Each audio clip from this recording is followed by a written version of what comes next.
Hello, everybody. And I gotta immediately check I really should have opened the mic settings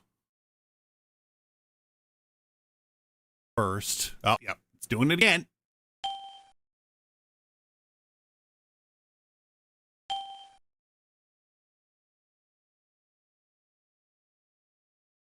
There we go. All right, we're good. Lovely to hear you again, CDD. You just heard me in the video yesterday.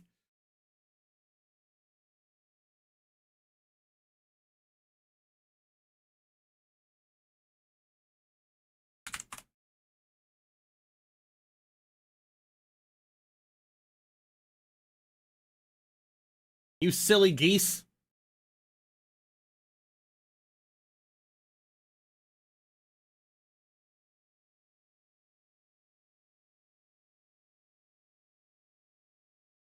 How are you feeling better this week? Yeah, a little bit. Still a little sick, but for the most part, I'm doing it. YouTube changed the stream UI. I gotta figure out where they put everything. I gotta put my Ko-fi link in the fucking thing. I hadn't realized a while ago that my Ko-fi had been disabled.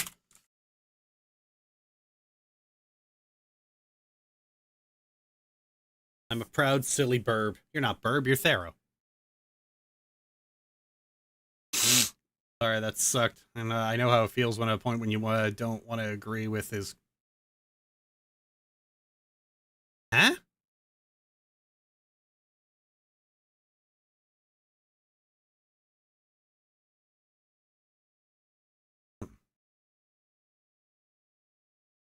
Oh, you meant like Has Been Hotel Season 2 being kind of bad. Well, funnily enough, Season 2 was bad for basically none of the reasons that the weird hate stalkers like to pretend it is, so. It was bad for entirely new reasons! Hey, everyone. Oh, hi, Elixir!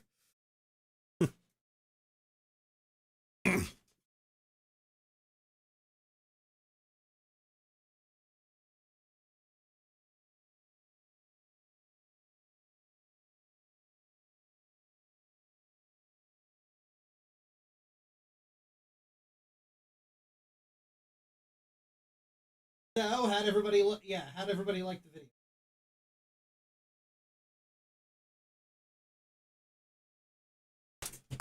Ow! Fuck! I just slammed my foot on my desk. Ow! That hurt. Great.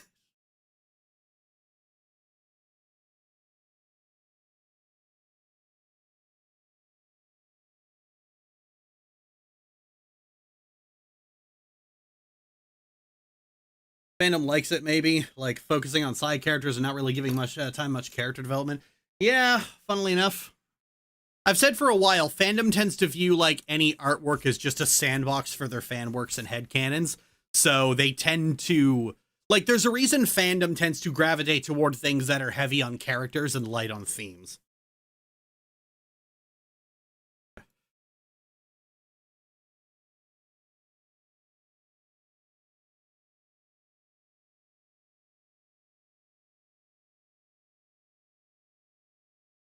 WoW's had this big problem for a very long time that every player has their own personal lore.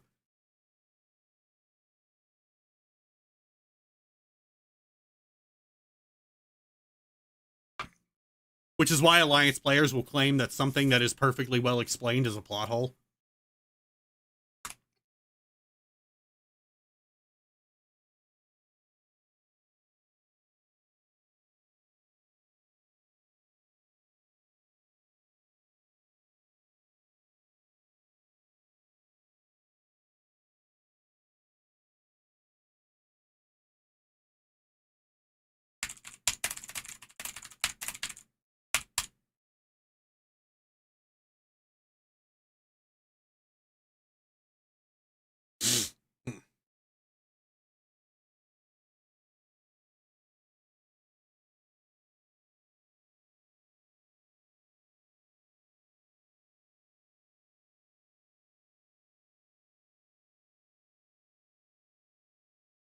Or I did with the Culling of Stratholme and just make a fanfic version of the event. Oh, yeah. Alliance players are, let's be kind and say, not the smartest. Let's be unkind and say that they were dropped on their heads as babies. Alliance players had parents who believed that massaging the soft spot was good for the baby. Web series, but it's like putting music in the face storing character development with people making it. What? I'm just reading one of these sentences from you guys, and it just completely breaks down at some point.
I think I lost my point a little. Yeah, just a little bit. It's okay.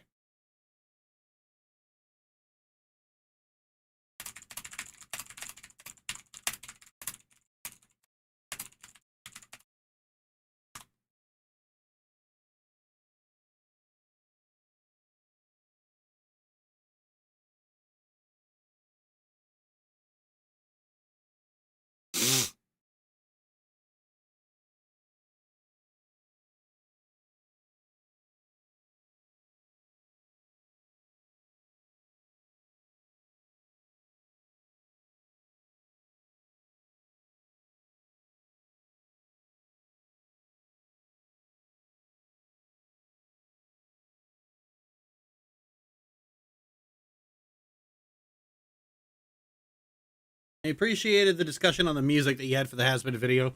Song needing to work in context and not just sound good on an album is not a take I've thought about, but makes perfect sense. Oh, yeah, I mean, yeah. It's just, I've already got the people who are like, I've already got the people whose moms really like the that third trimester wine going, it's a musical, it's supposed to have songs. So it's just, we get it. Your entire identity is products.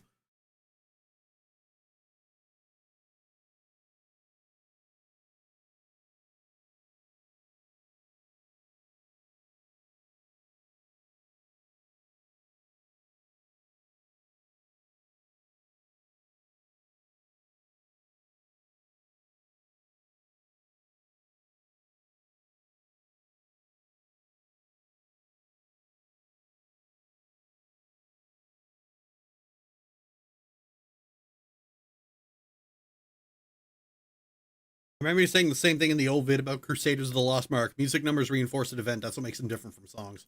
Oh, yeah. God, those two fucking all music episodes. Those are so fucking bad.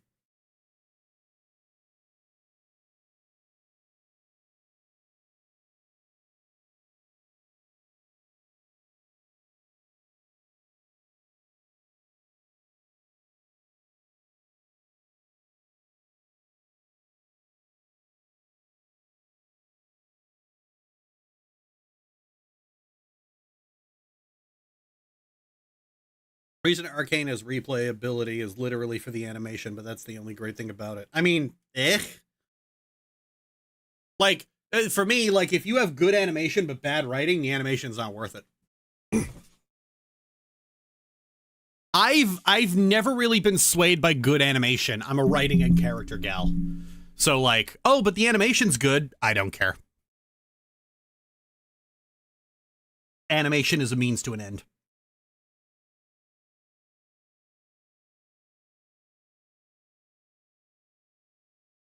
Good writing can save bad animation. Good animation cannot save bad writing.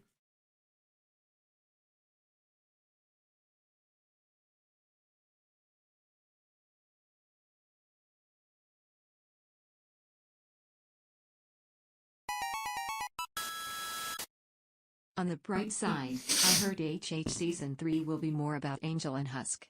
I swear to Jeff and Jeff, if they don't kiss by the end of this, I quit. I guess.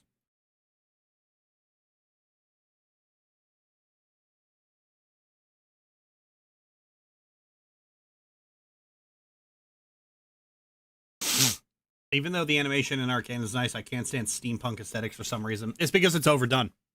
Steampunk has been just hammered into the fucking ground, especially by indie shit. Like, steampunk is... I don't know what it is that makes steampunk so attractive to some people, but, like, some people just rush to it like moths to a flame.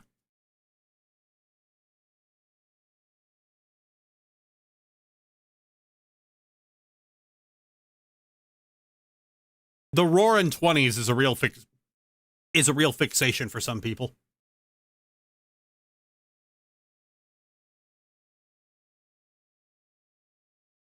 Making everything brown and slapping gears on it doesn't make it interesting. Yep.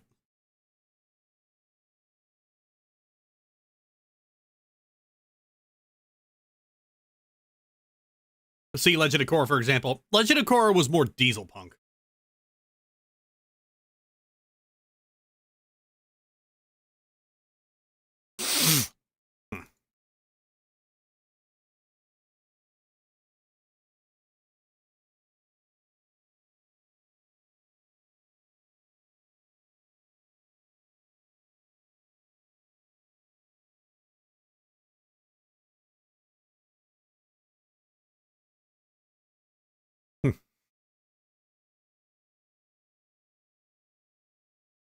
What the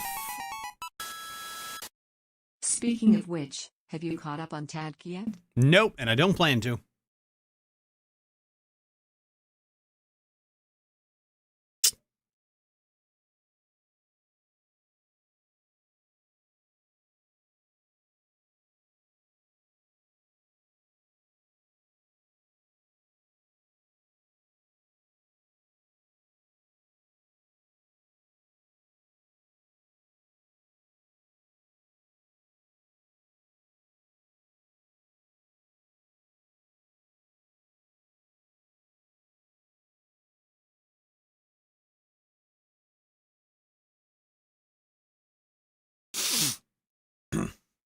Meant for trying to be the Roaring 20s. Oh, yeah, okay. I liked Wolfenstein's diesel punk. I wouldn't mind seeing more solar punk. Oh god, solar punk. Now that's underused.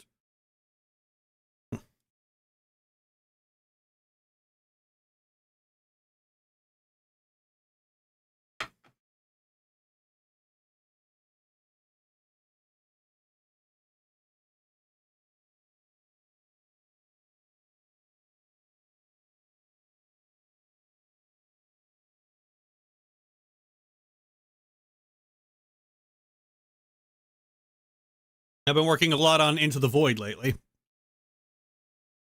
I finally found a story that just makes the brain go burr.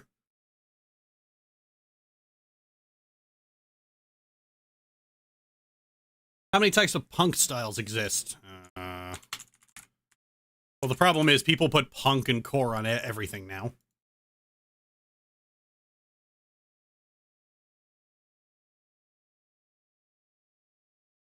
Here we go. So there's steampunk, 1860 to 1910. Steam power, gear tech, gas lamp, Victorian futurism. There's ray punk, 1910 to 1930. Ray gun gothic. One sec. Ray gun gothic, streamlined, strange forces, unknown tech, and aliens. Oh, you can't see this. Okay. Steampunk, ray punk. Diesel punk, World War II, pulp fiction, film noir, occult, and diesel power. So, you know, Wolfenstein. You have atom punk, which you probably remember as Fallout. So it's hard sci-fi, Cold War, utopia, atomic power, 50s to 70s, nuclear energy, and robots. Cassette futurism, this one's my favorite. 1970 to the 1990s, 80s VHS lasers, geometric shapes, glitch, synthesizers, computers. And then you get cyberpunk, which is the future.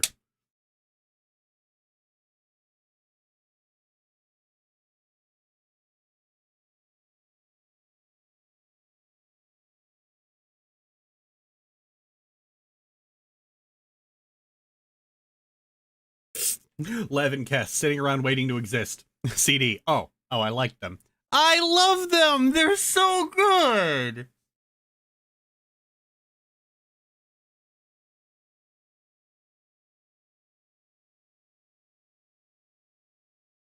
Look at them. Look at how baby they are.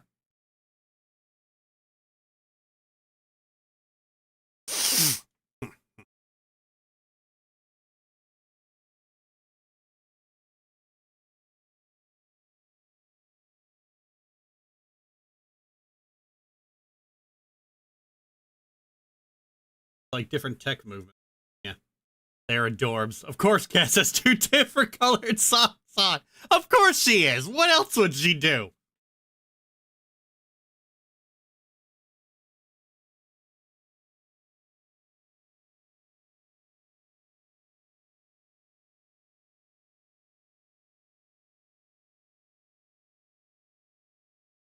I love them.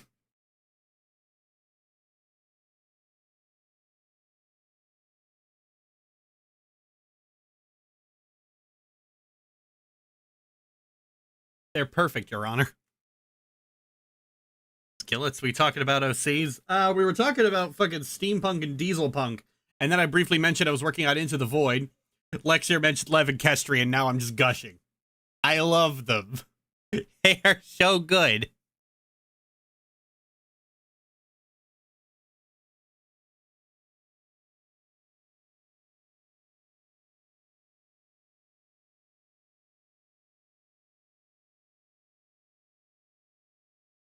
This is the one that's on the stream image.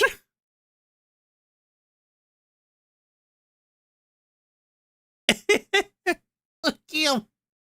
Look at Julie cheering on whatever Kestri's yelling about, but she has no idea.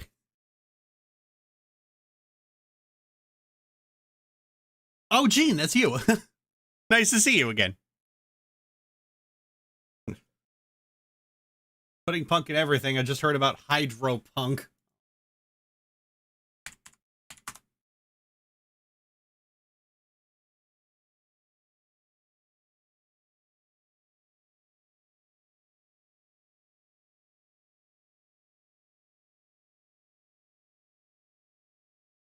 Oh, okay. That'd be like everything's done with hydroelectric. Okay. Neat.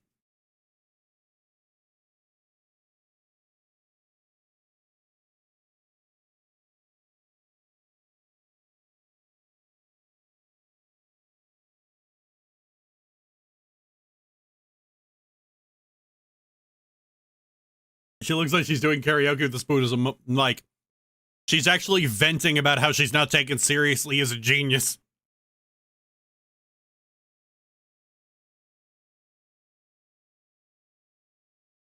Kestri is always one wrong move from being a mad scientist.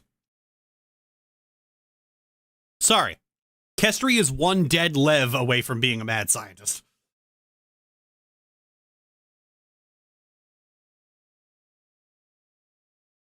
This war engine system for my fave called the... Okay. When will we get to Punk Punk? What is Punk? Watching a CD video. I don't like this character's Cockney accent. Have to listen to some Cockney bitch choking on a dick for 2 minutes.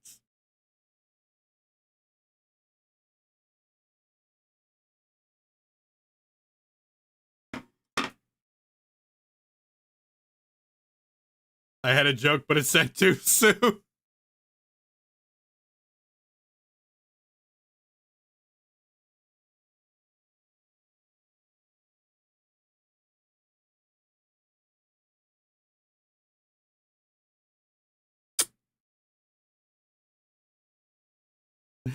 Julie, I don't know what's going on, but keep saying it, auntie.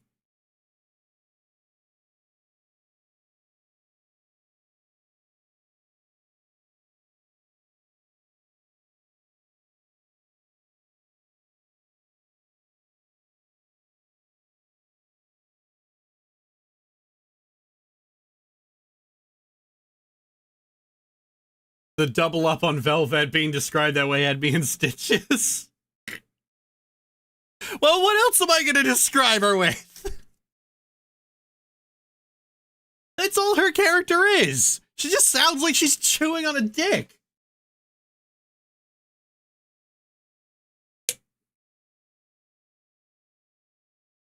What is it with the Cockney accent and trying really hard not to let your tongue touch the sides of your mouth?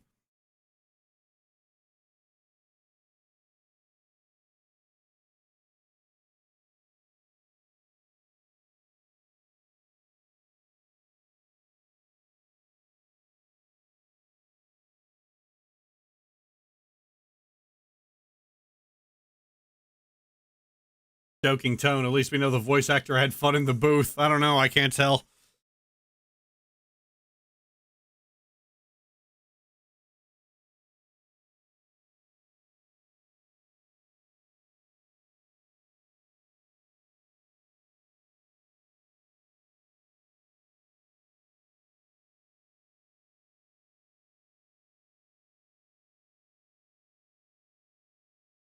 Can't wait for the shrieking rats accusing you of being an Anglophobe, lesbophobe, or racist for dissing her.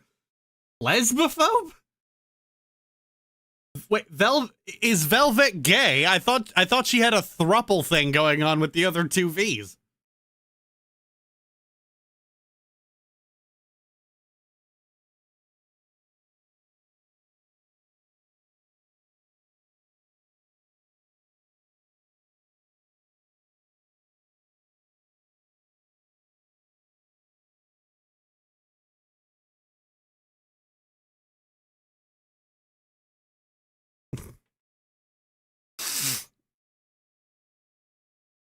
I think she had a thing with only Vox. Gross.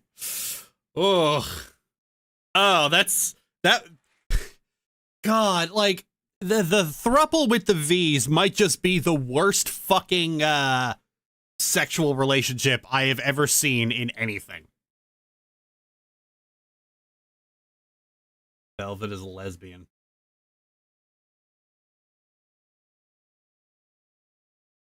All right, I'm gonna have to look this up.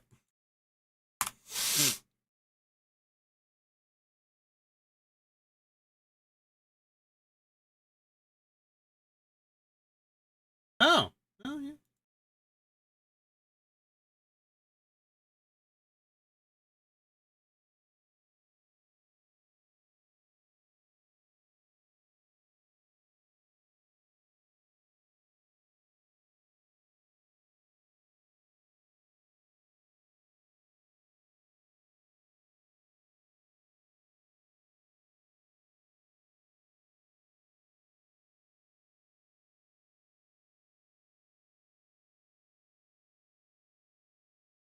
Okay.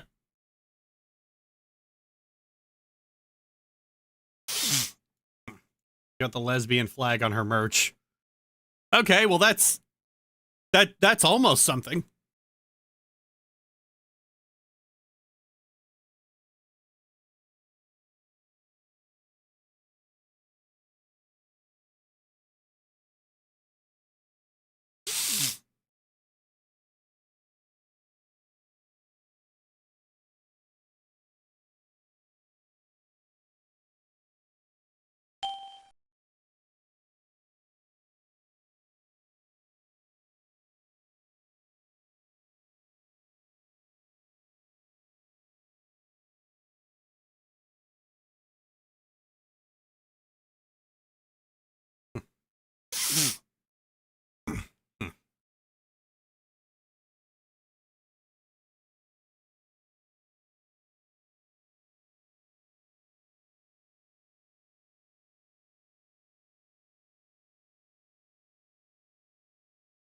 Uh,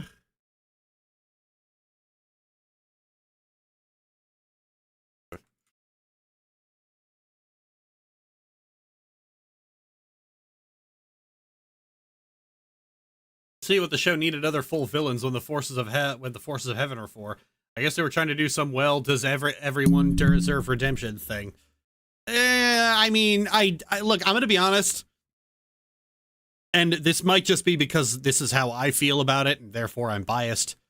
I don't really think anyone gives a shit about the heaven characters, if I'm being honest. I don't think they care.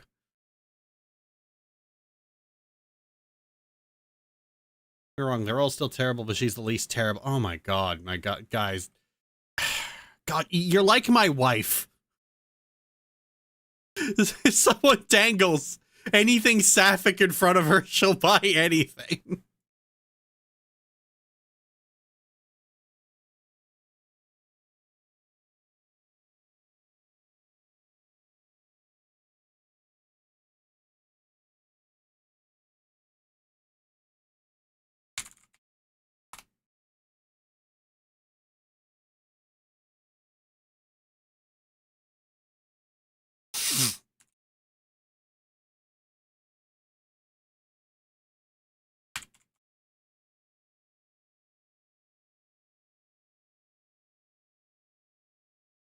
That sounds about right. I think most goes to loot Sarah and Adam, and even then, none of them are super popular. Yep.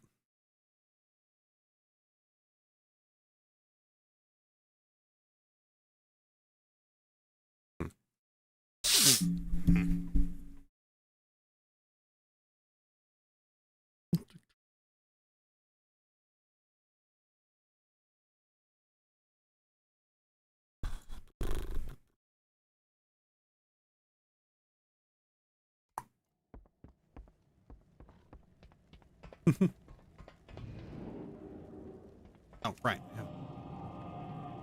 The world is collapsing, CD. Let's not find comfort in our love of gay women. Could you find better ones to adore?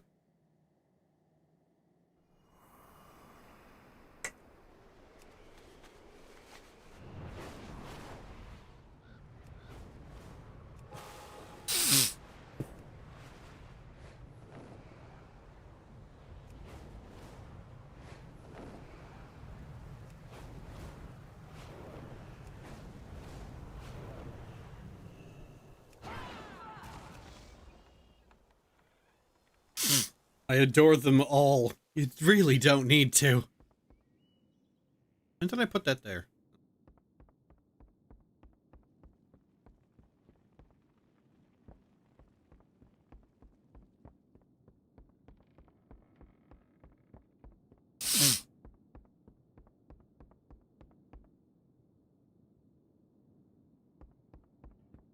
Serpentius is really the only character in heaven that I really like, and he started in hell. You're gonna hate me. You're gonna hate me for what I'm about to do. Started at the bottom, now he's here.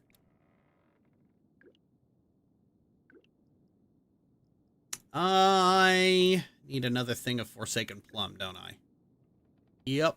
Yes, I do.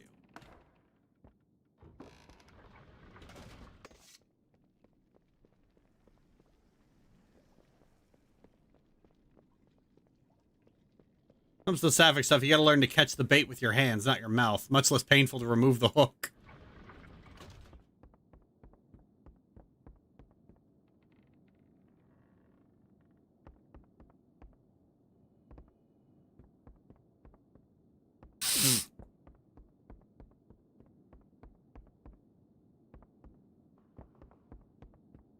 Not impressed with how the show handled the Heaven cast either. Well, only Sarah and her minions knew about the genocide reveal. Oh, okay, and like, who cares?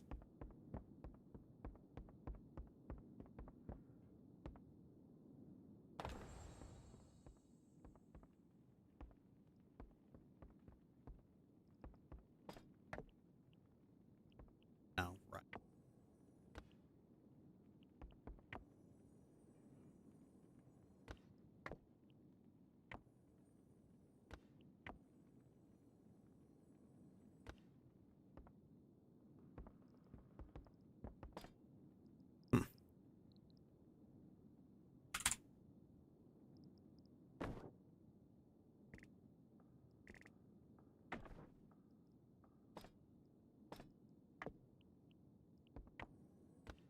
Hey, Curry, there's a fish hook in my eyebrow, and I kind of like it.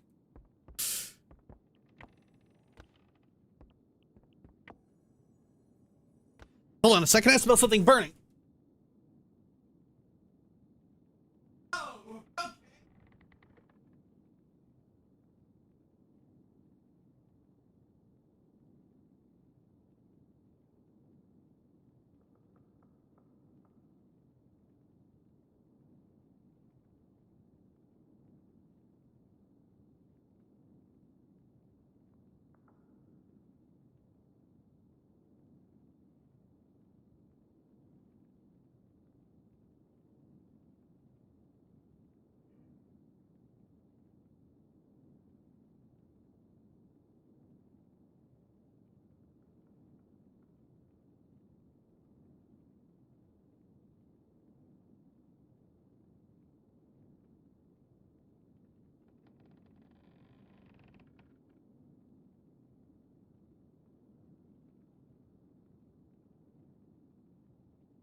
I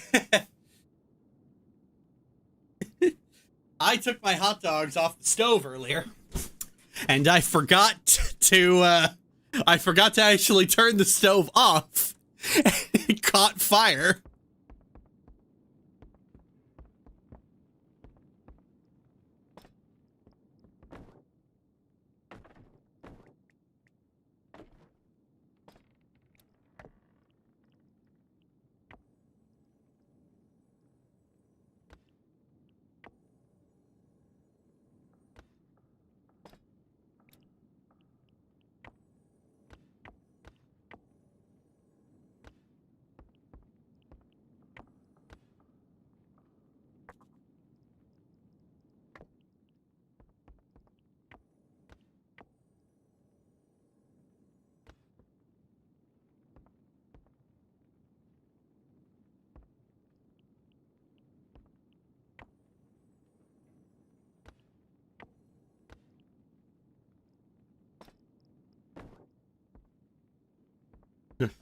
Are you okay? And is your house okay? Yes.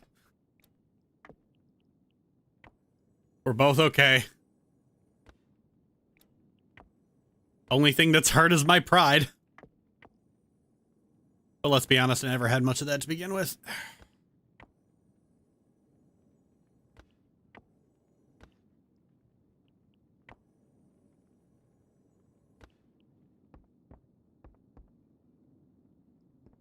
Oh, I'm stupid.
Considering she continued to stream, I think only the hot dogs took some damage. No, I took the hot dogs out earlier. The pot boiled dry.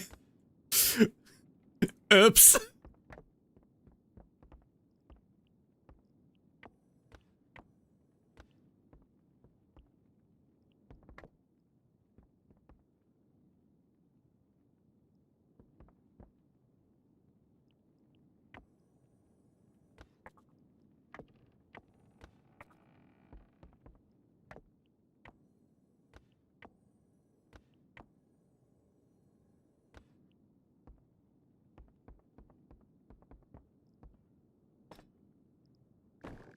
I mean, 'cause...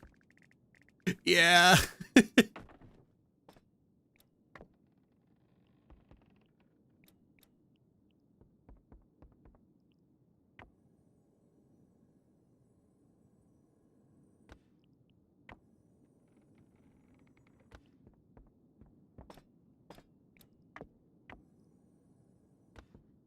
had a pressure cooker incident before, but not a pot straight up catching fire.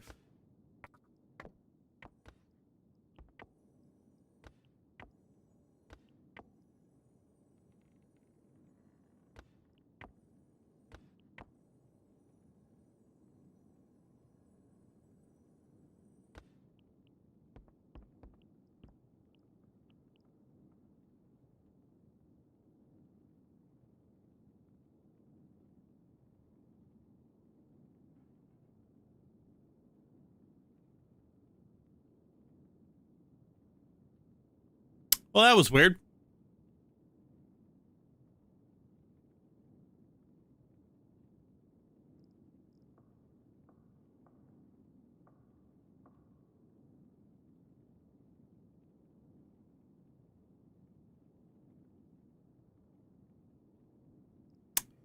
Sorry about that, everybody. It would appear a little subhuman toad slipped past the net.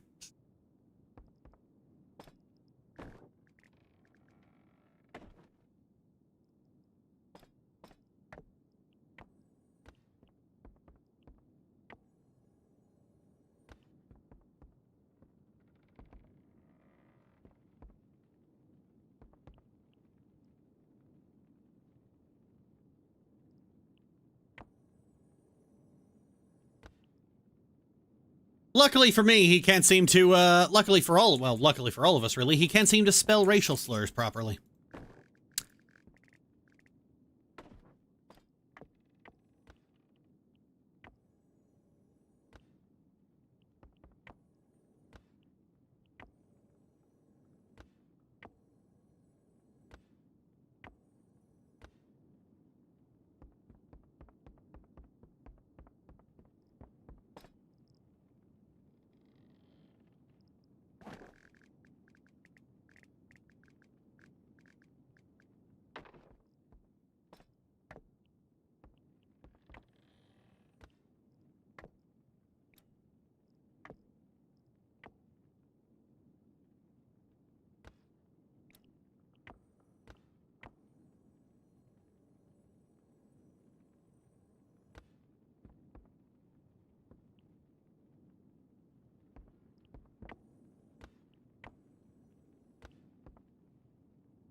And when you take any meaningful satisfaction for doing this. Like, it's not even personalized, you're just typing letters at this point. Yeah. Well, I mean, like Krista kind of said before, people who self-identify as trolls, they're not really, they don't live happy lives. They're miserable. They've kind of always will be.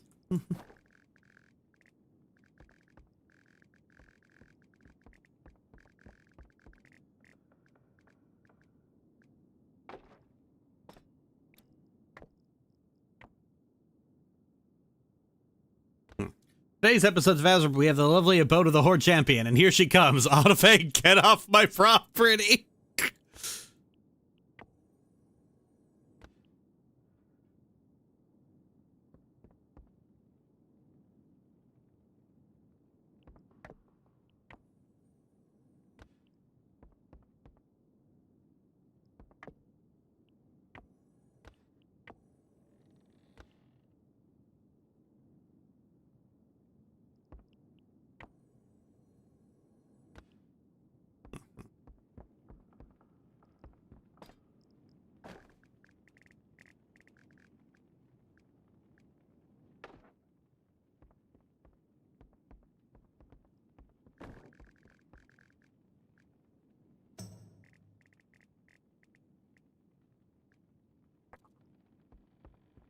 Second.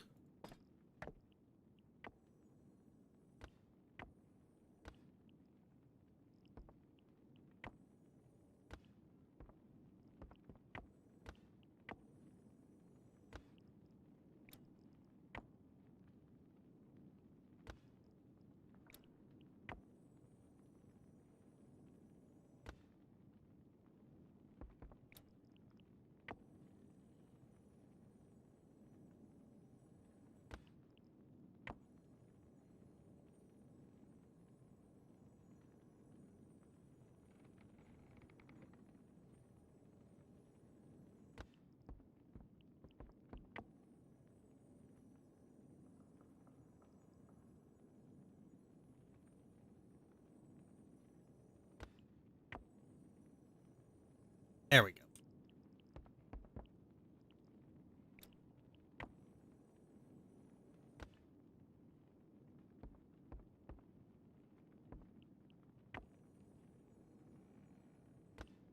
There we are. Glad to see Anave take up the hobby of interior decorating so well.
All right, what does the ass side of that look like? Ooh, not bad. That here.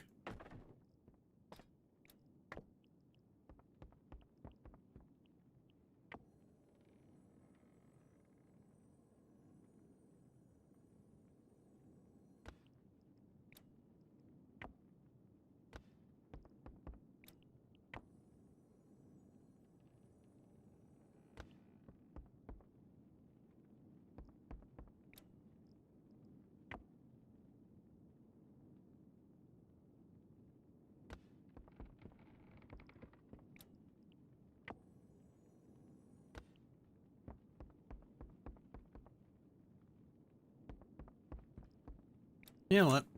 Let's turn you back around. Way.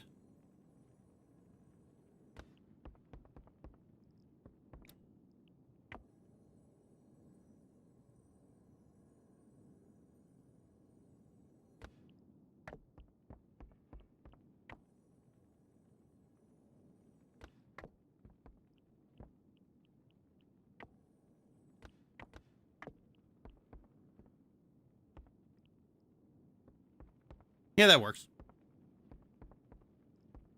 Do I have any more of these? I do. Great. I just need 2 more. I'm gonna need so much dye for this. All right, 60%. 60. Furnishings and decorating, my least favorite part of The Sims. I mean, it's a micromanage their interpersonal relationships, but I can see the appeal here. Well, for those of you who just got here, I want to show you the part of this because I have been slowly working on this house over time. So I am ashamed to admit that it did not occur to me I could use the fucking underside of the stairs as a room in and of itself. But whatever.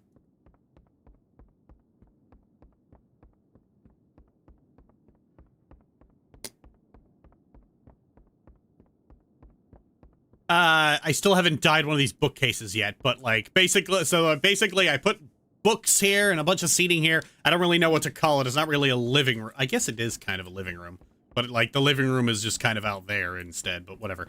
Anyway.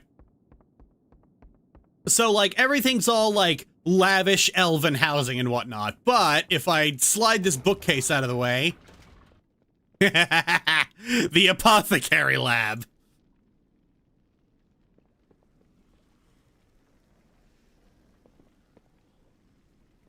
Where I just make a fuckload of poison.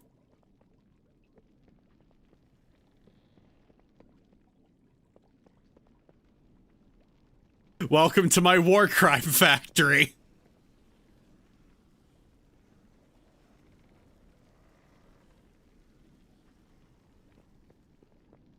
To the secret lab.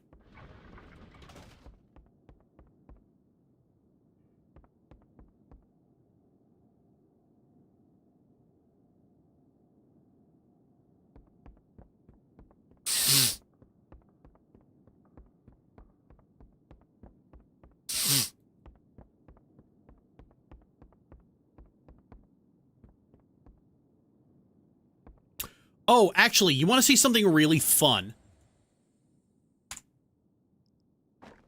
So let's take this basic ass wooden stool, right?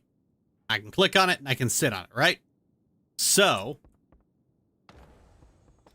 if I take it and I scale it all the way down,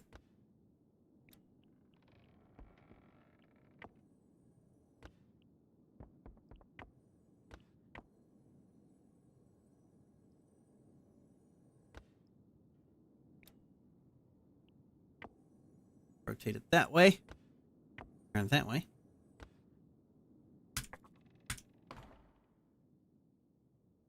And now I could sit on the... Oh, hang on. Fuck that up.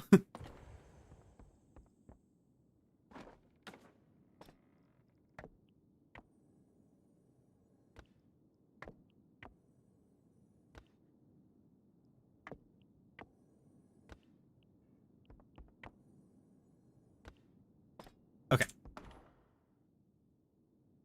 And now I can sit on the crate.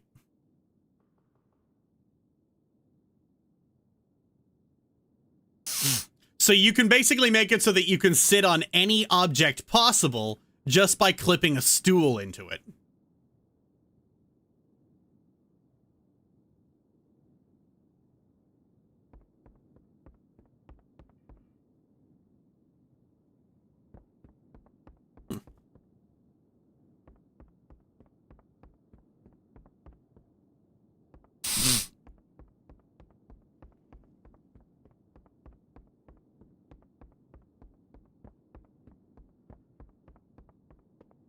Yeah, there is actually kind of a bug with the stools where you were where you sit on them was supposed to change based on how it's scaled, but they didn't fix it specifically because people used it for this. It's like people started using it to like clip into objects to make it sit on them, and then it was like, oh, okay, we just won't fix this bug then.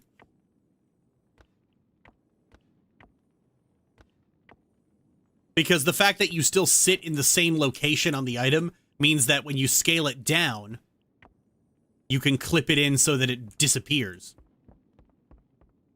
Otherwise, you'd have to still have it poking out of the fucking thing a bit.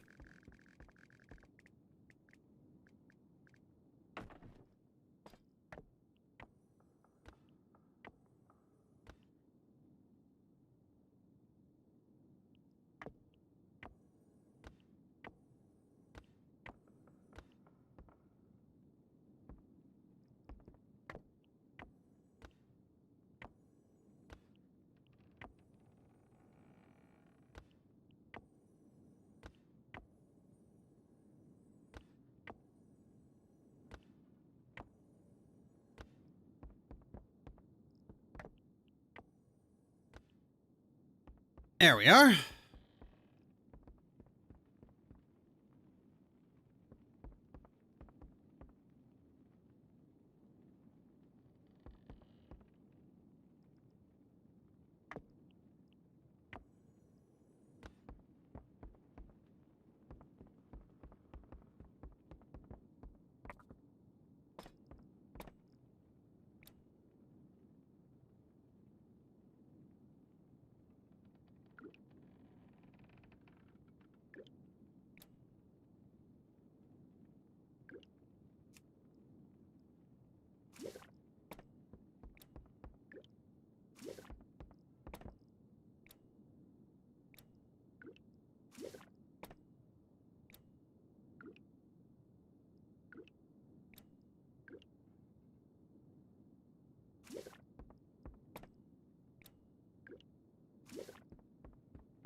Why does this building seem to have more effort put into it than Blizzard's writing?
Funny feature with the latest story is all the lore nerds screeching about how it's not following the Chronicles, as if the Chronicles isn't a chain around any writer's neck. Oh yeah. Yeah, they were never gonna, the whole point of Chronicle was to, basically be like the final retcon, so we don't have to retcon things anymore. But they were never gonna follow that! Blizzard loves retcons!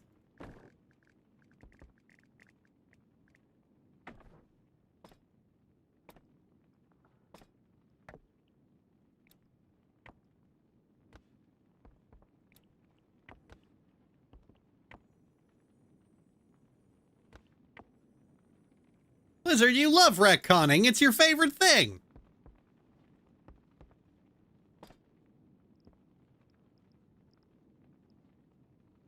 We won't have to retcon anymore. Lol.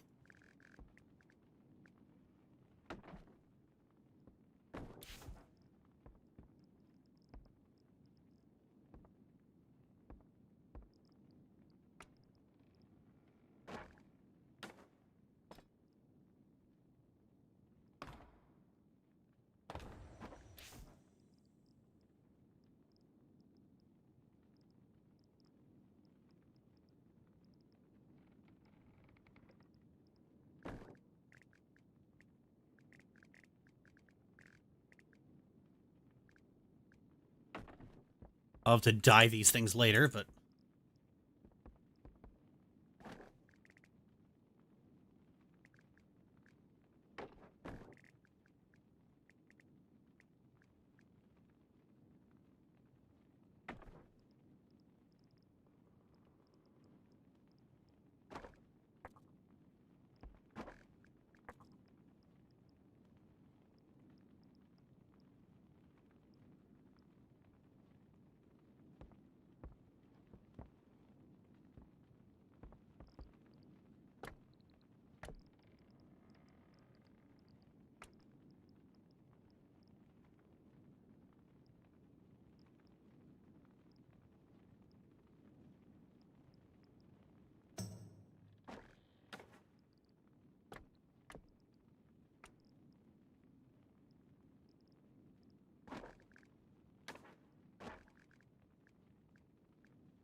Anything that goes on forever is going to get retcons. Writers don't want everything written in the past to be held true. Yeah, especially when you get a new writer in.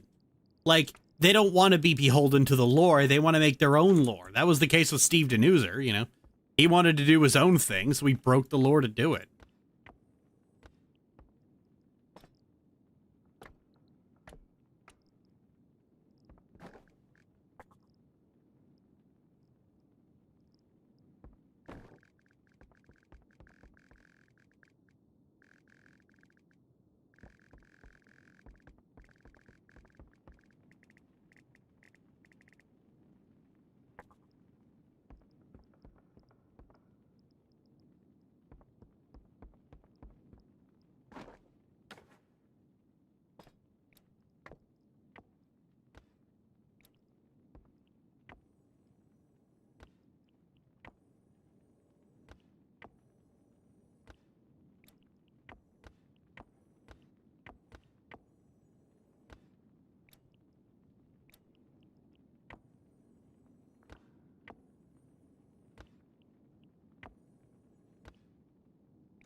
The more I play with this, the better I'm getting at it. I'm not really all that great at this kind of stuff, but...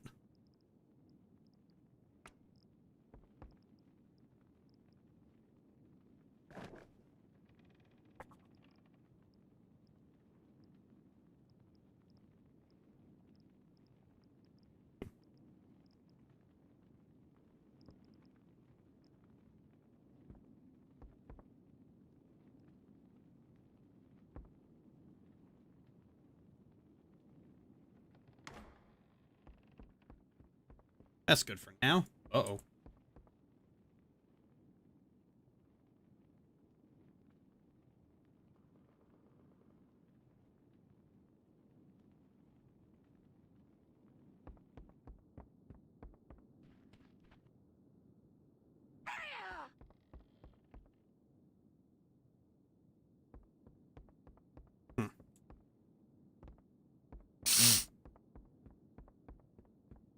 I also need to get a lot more, decorations. Like, there's just a lot of little decorations I've just never got around to getting.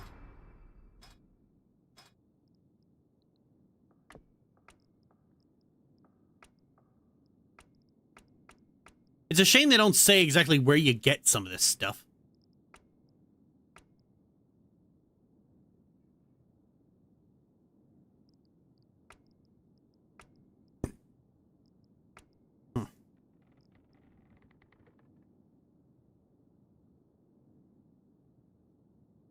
Oh, God, YouTube's tab just bugged out horribly.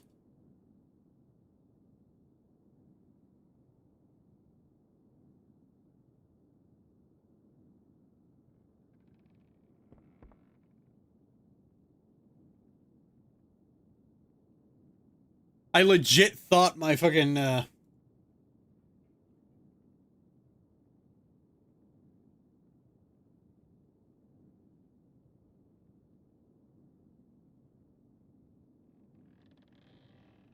legit thought the stream had disconnected just because, like, I don't know what it was, but the tab died. I try refreshing, it doesn't work. I close the tab, open a new one, it works. Ooh, here we go.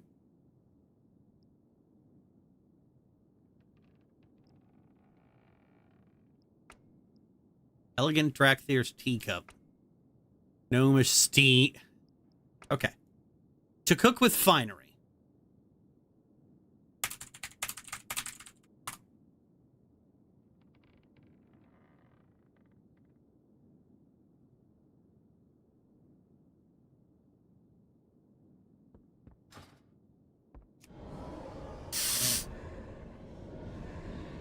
It's like, and this is the dining room, and this is the living room, and this, it's like,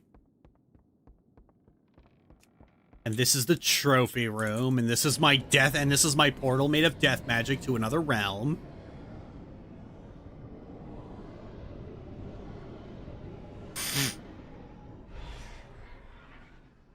How are you this fine evening? I feel like shit.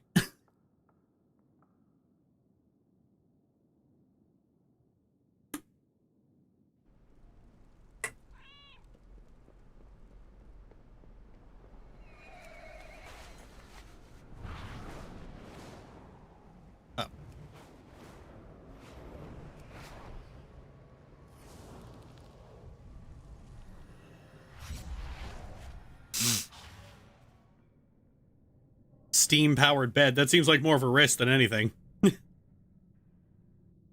Is your old-fashioned waterbed just not doing it for you? We'll get the new steam-powered bed!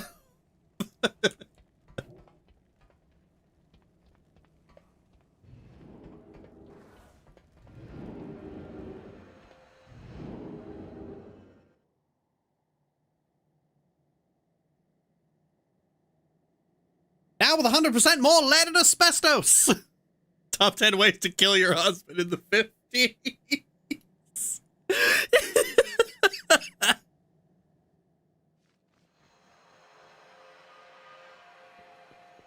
My parents had a waterbed when I was a kid. No idea why. It sounded like so much maintenance.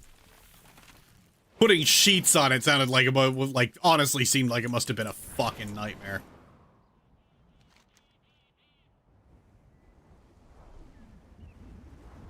Okay, cook with finery should be in here somewhere. How fare you? Farewell. Starts at Uragosa. Where is Uragosa?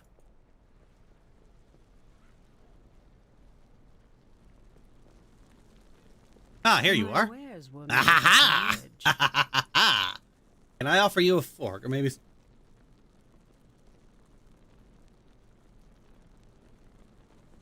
Summoning of Veldraken. I'm sure you lay this admirably. Oh, it's just a free thing. Neat. I guess I'll take the silver goblet. Go in wisdom.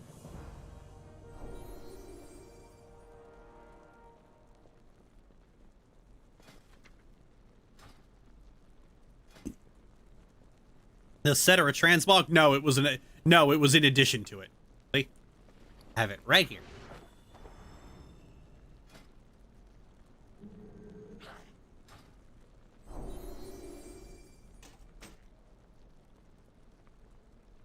Now, what do I get you? Warm away these shivers.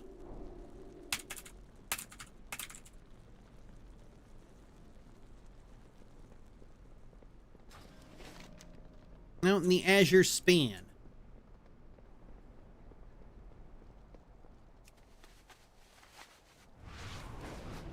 Requires all tea, no shade.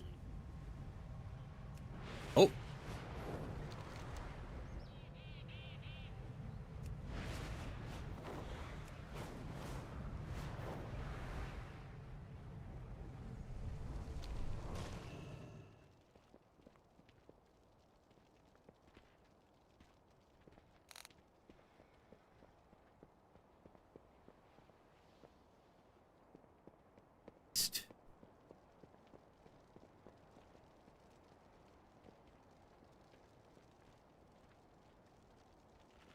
Available from the Ruby Feast when your daily random selection is the tea and tart sampler. Great.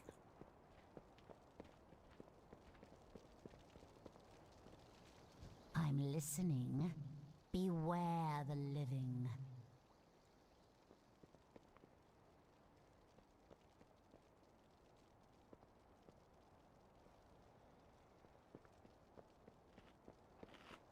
Got anything? This game, and can you crash your flying disc and die? There is fall damage, not when you're on a mount.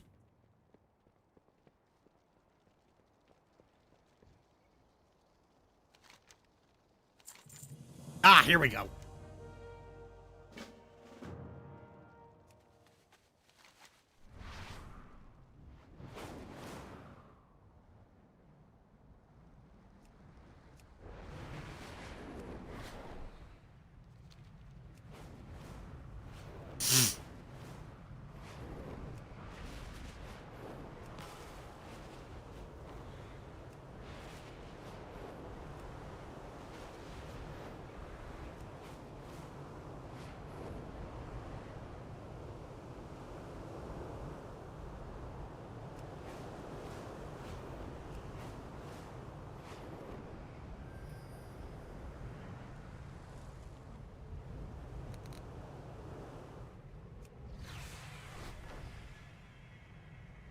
So are UFO sightings in this universe just you?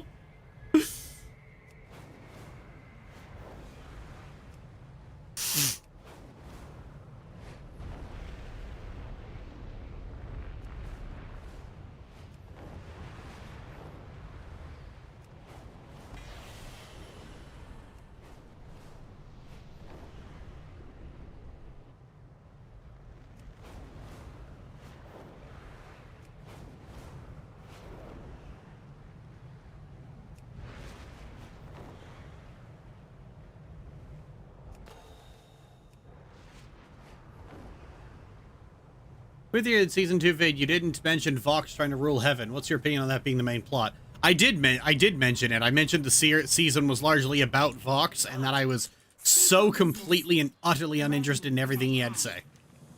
Shirelleron. There we go. We will have justice. Okay. Oops. Snap.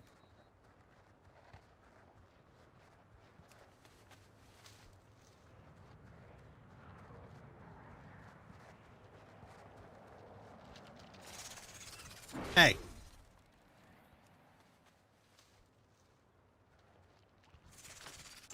Excuse you.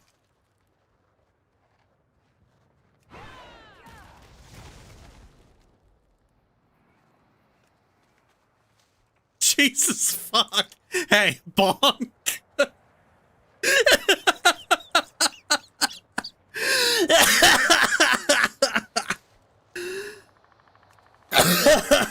Oh my god. I have just the thing, Wanderer. That was funny as shit. May your feet find good trail.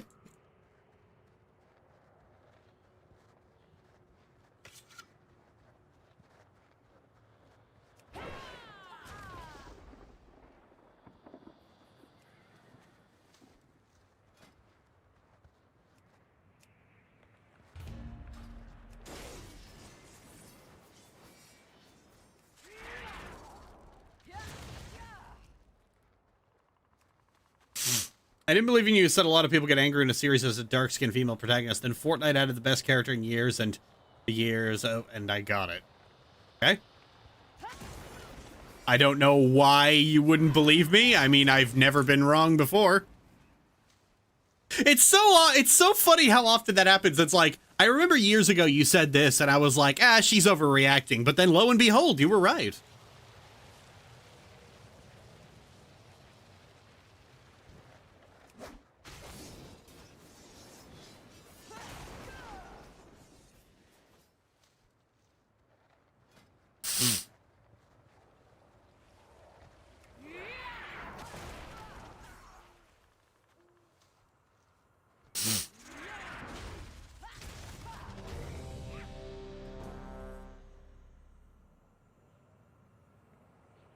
Every time. Every time. Aha!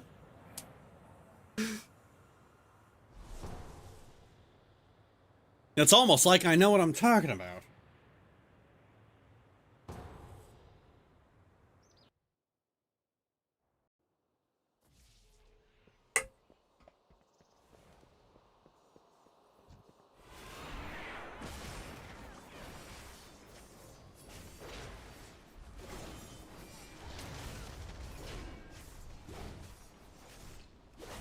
Death calls for you.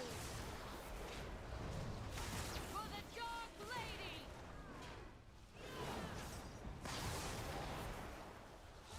Death calls for you. You dare to disturb these waters? You will let death wash over.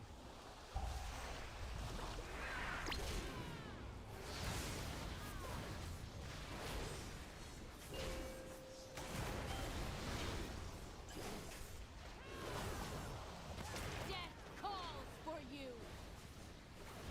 Cling for life.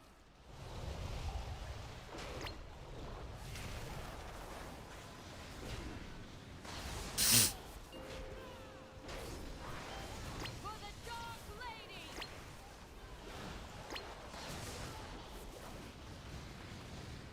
Cling for life. Death calls for you. It only delays the inevitable.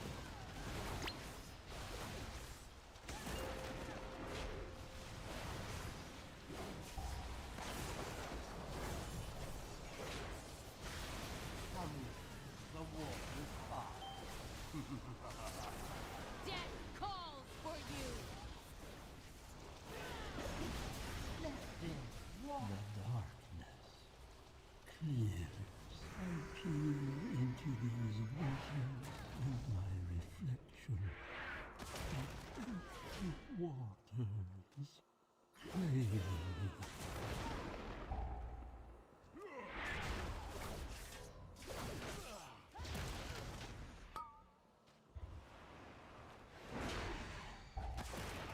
Death calls for you. For the Dark Lady.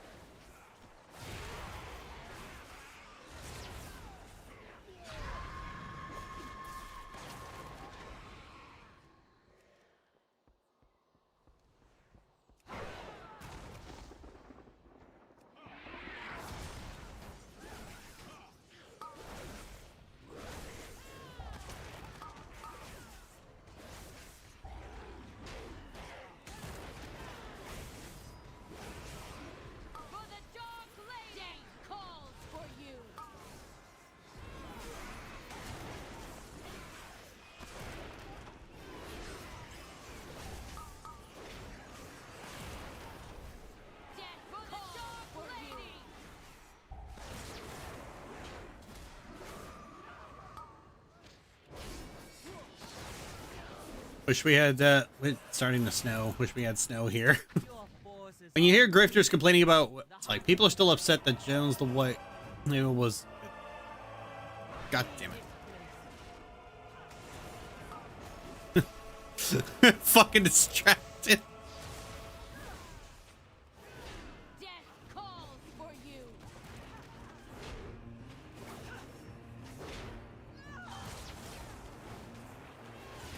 Jade Serpent, grant me strength For the Dog Lady. Mechanics make reading hard. For the Dog Lady. Death calls. I am my raid's main tank, I promise.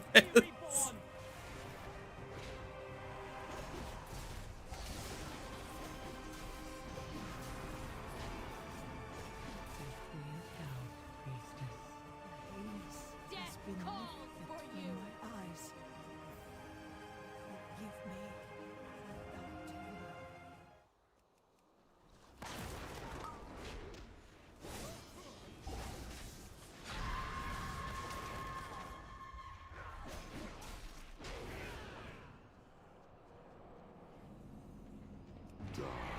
Death calls for you.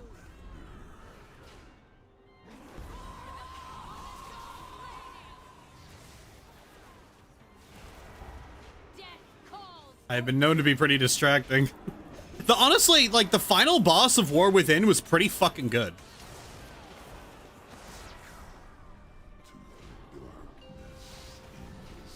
Death calls for you.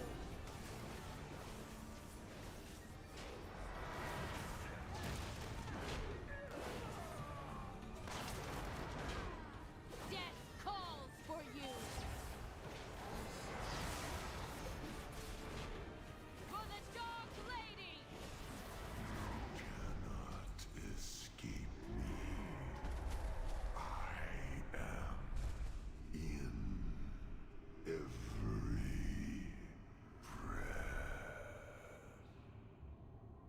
I have footage of the boss. You guys want to see it?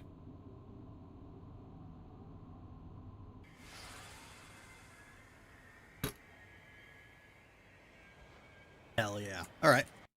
Sec.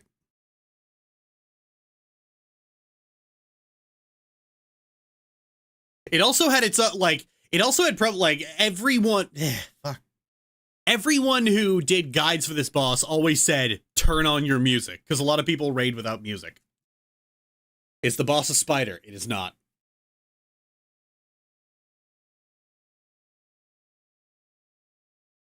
So I did. I don't have Kingdom Hearts music in this in the footage for this one. Let's see. World of Warcraft, War Within Raids, Mana Forge, Heroic, Dimensius, and the last one would be the Kill Shot. Oh, I should open this in SM Player instead.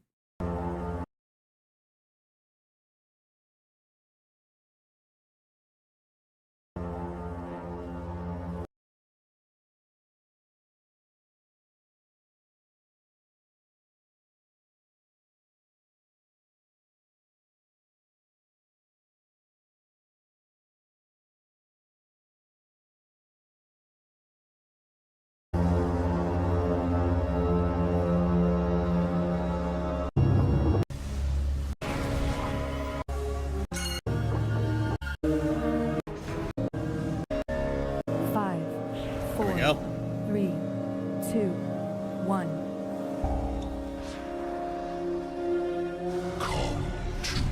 For the Dog Lady.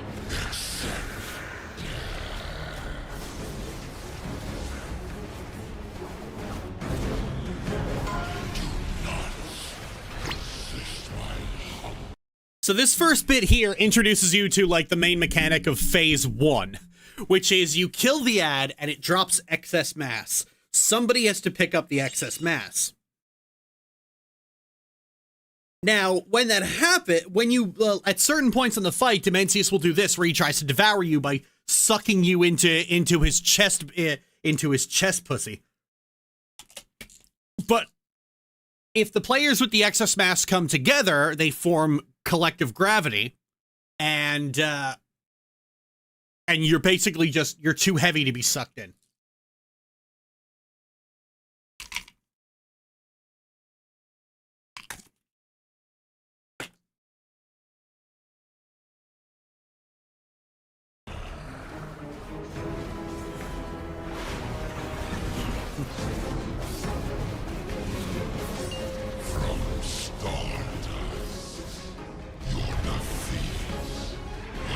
That was Smash. That's the tank swap. When Smash goes out, everyone has to come in close to the ring. You don't want to take the damage, but you get knocked back. If you're stood at the edge, you are dead.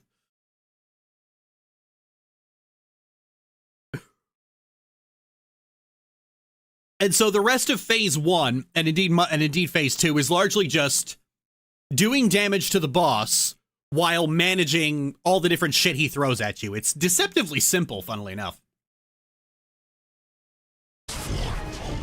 So he summons more ads who are going to be... Come on. Get your face out of the... He summons more ads which are going to be dropping more, which have to be killed, and they're going to drop more excess mass. He does this little spread thing here, and you got to take that to the edge because it leaves a pool.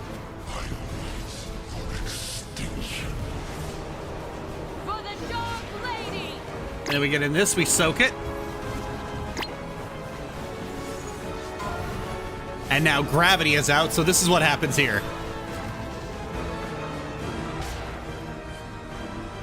So it basically shoots us up into the air. Now a player that has excess mass has to stand under us to drag us back down.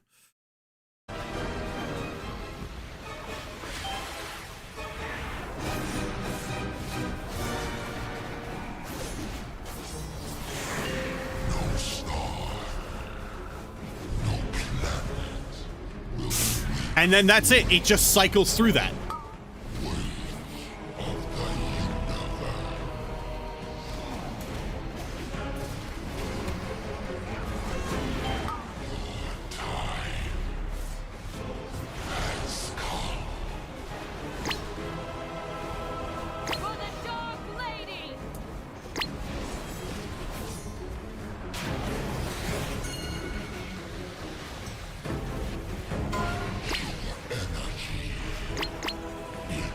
And we're getting the suck again.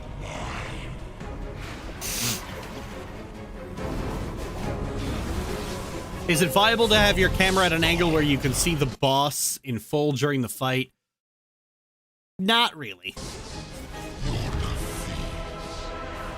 For most WoW fights, this is the ideal camera angle.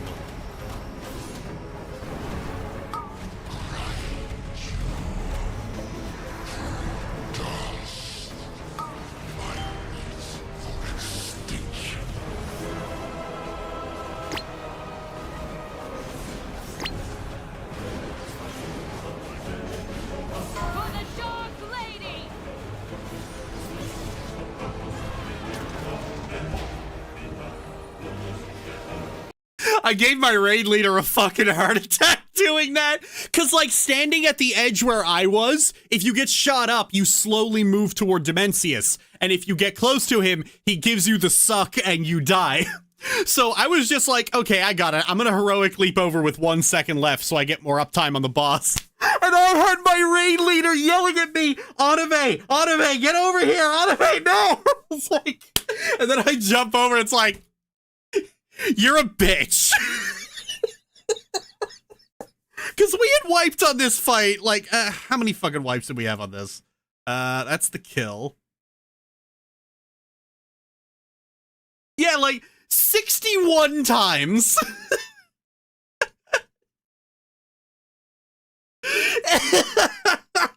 it's that Zardak yelling at me like, Anime, no, Anime. It's like, you're a dick. You are an actual dick.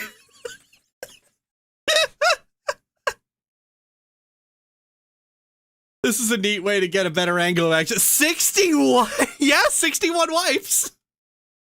How many wipes did the Race to World first have? Because they always do this shit in, like, heroic gear on Mythic, don't they?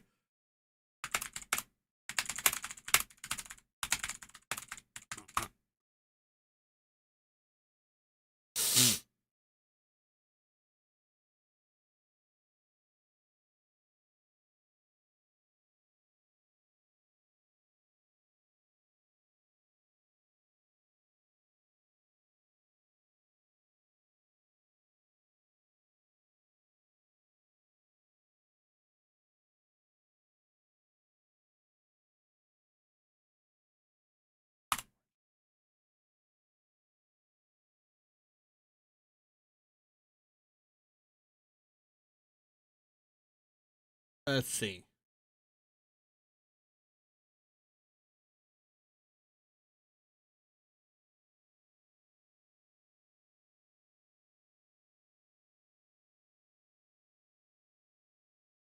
The world first kill on Mythic took 384. Oh, yeah, there we go. More than 200 pulls being before phase 3. Yeah, phase 3 is the easy part. Like, we got to like, most of our wipes were on phase 1 and phase 2. We had one wipe on phase 3, and that was it.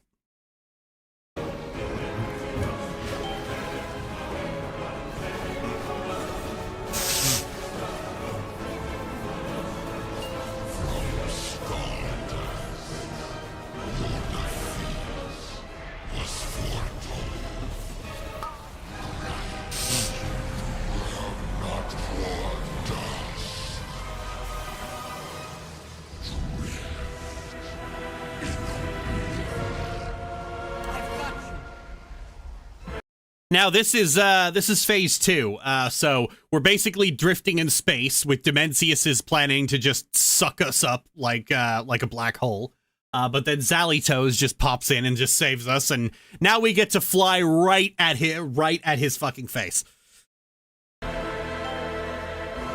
This is the only phase where Dimensius is as big as they claimed he was, like the size of Stormwind.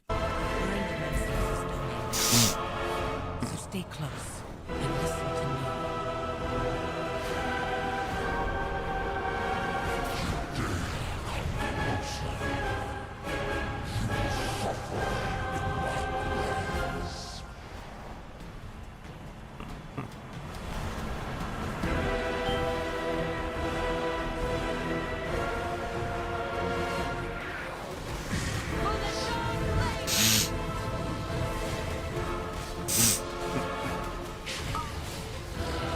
We're not mere mortals. Show them our strength.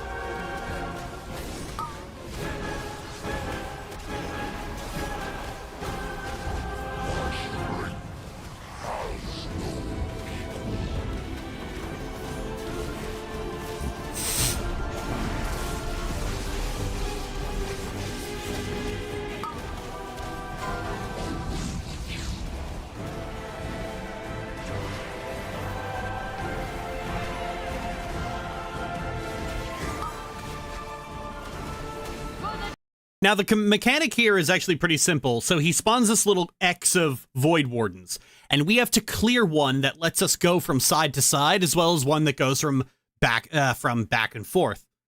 And this is because he will just throw an asteroid at us that will deal damage on everything but a single strip on the left or right. And the raid leader has to be watching the boss to see which side it's going to be.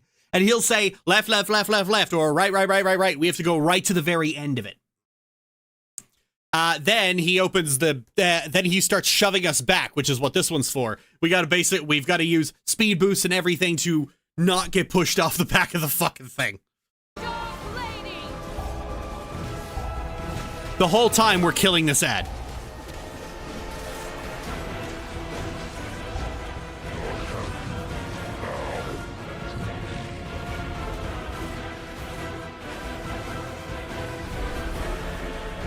And that's all the safe area we got.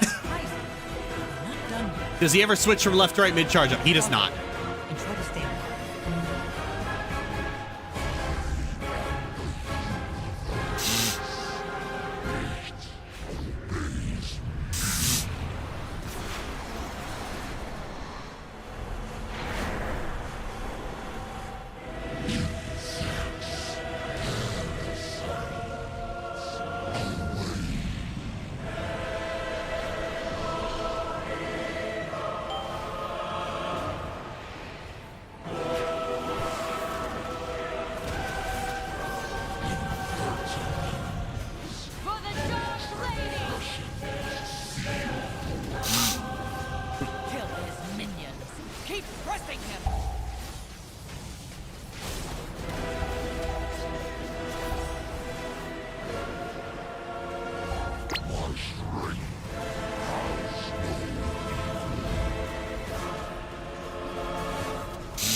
2, 1.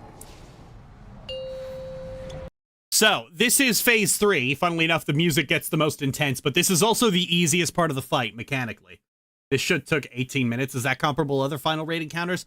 I would say 15 minutes is... Remember, the first 2 minutes of this was just like us standing around doing nothing. I would say about 15 minutes is pretty standard for a final boss of an expansion. I have the footage of... I think I have the footage of Sylvanas around here somewhere. Give me a sec. Warcraft, Shadowlands, Chains of Domination. Nope. Raids. Here we go. Okay, I have normal. We didn't do heroic, sadly. My guild back then kind of sucked. I'll play that one next. Yeah, that's about 13 minutes. I think the longest fight in the entirety of WoW was... Let's see. World of Warcraft longest raid fight.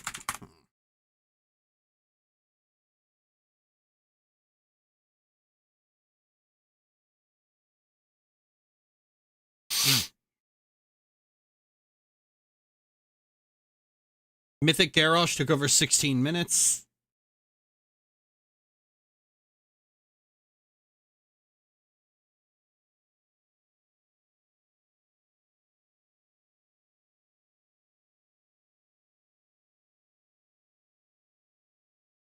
Kel'Thuzad did admittedly take 23 minutes, but that did have a lot of ad killing at the start.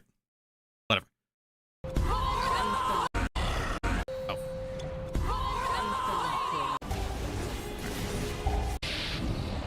There we are. We must strike! Now! 5, 4, 3, 2, 1.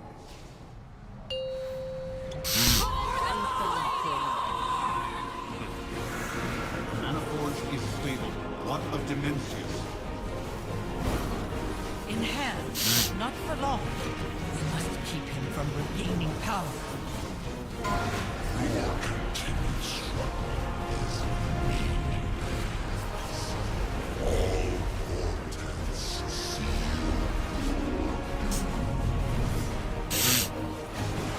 sky falls and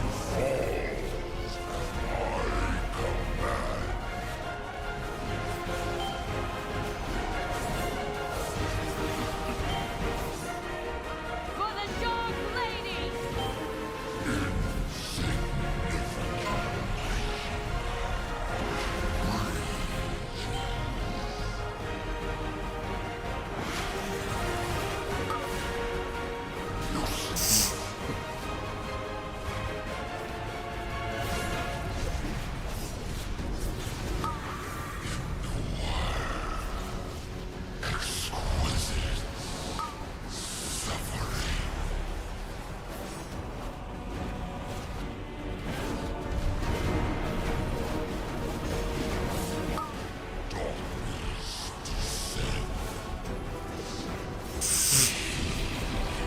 For the Dark Lady!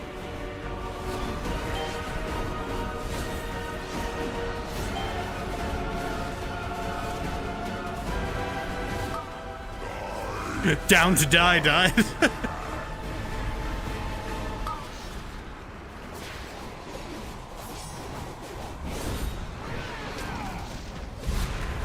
I got away from the group by mistake and had to circle all the way around the boss. I had to run through the tank, which is very dangerous.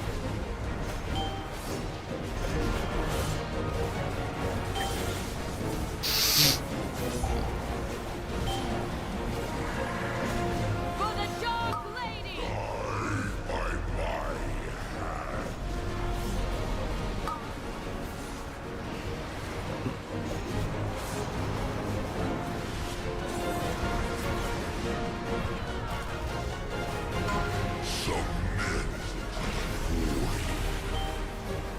Become one.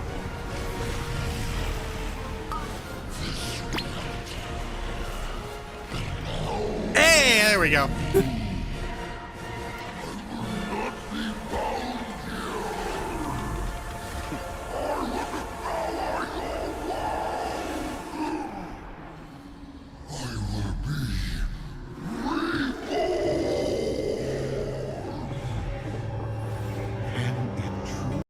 That was it.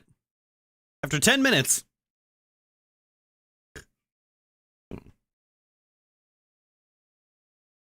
And I out DPS'd the other Fury Warriors, which is fucking great.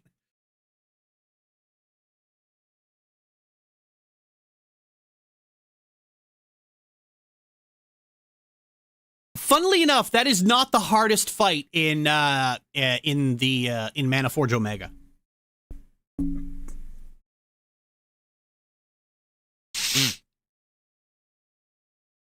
That honor goes to Nexus King Saladhar.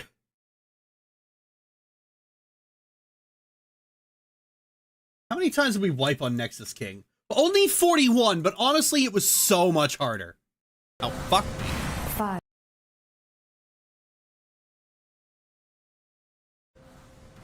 5, 4, 3, 2, 1. For the dog lady! This fucker. Okay, this fucker. This guy has so many fucking ridiculous goddamn positioning mechanics. Like, his tank buster, like the shit the tanks have to deal with, is 4 soaks. So he does a combo of 4 things. He does a soak, he does a cone, he does another soak, he does another cone, and he can do them in any order. So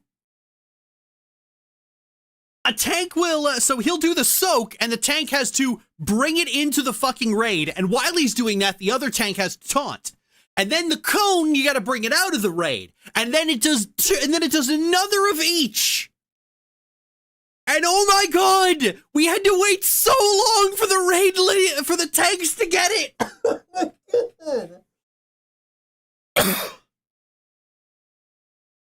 What's a soak in this context? A soak is damage that is split to everyone who's standing in the circle.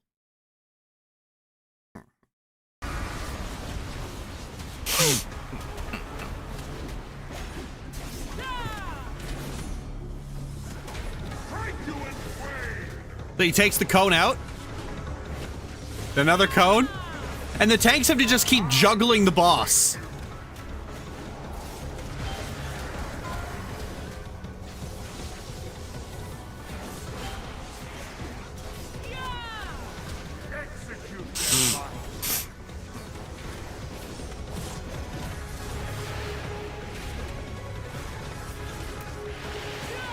For the dog lady!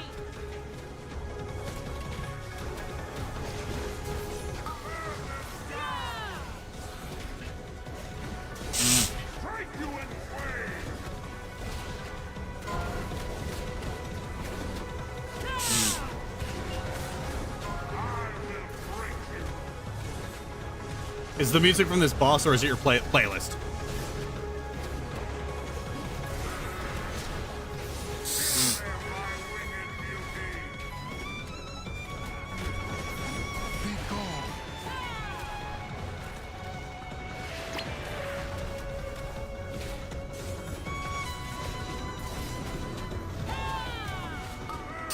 For the dog lady!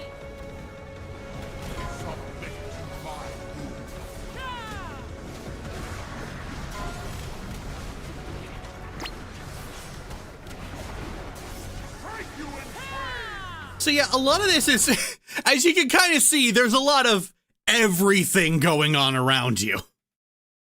So like, a lot of our wipes on this boss was just waiting for the tanks to figure out their mechanics, because that's the shit that kept wiping us.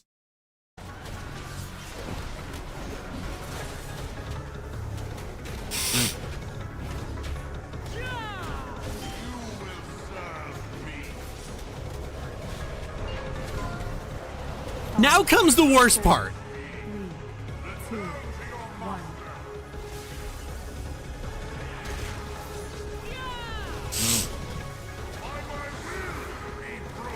For the dog lady!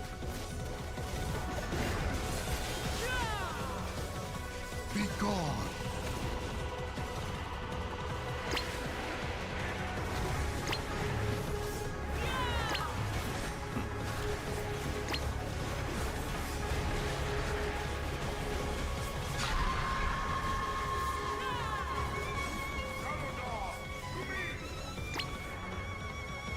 All right, this is the ad part. I don't need to see this.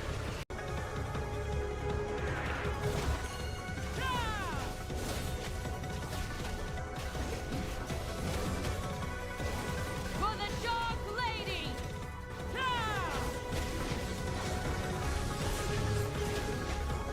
When does he do his...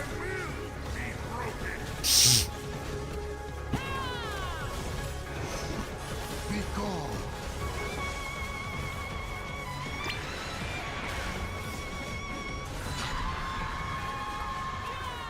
Oh yeah, here it is. Okay, so here's how this mechanic works. The dragon will grievously debuff the tank, and the other tank has to take it, and then the dragon will do a beam. Now, the important part about this is that any damage the tank actually takes will be dealt to the whole raid. So if the tank takes 2 million damage from the beam, everyone in the raid will take 2 million damage each. So the more damage you mitigate, the less damage the raid takes. Problem is, our tanks at this point were a Vengeance Demon Hunter and a Blood DK. They don't mitigate, they self-heal.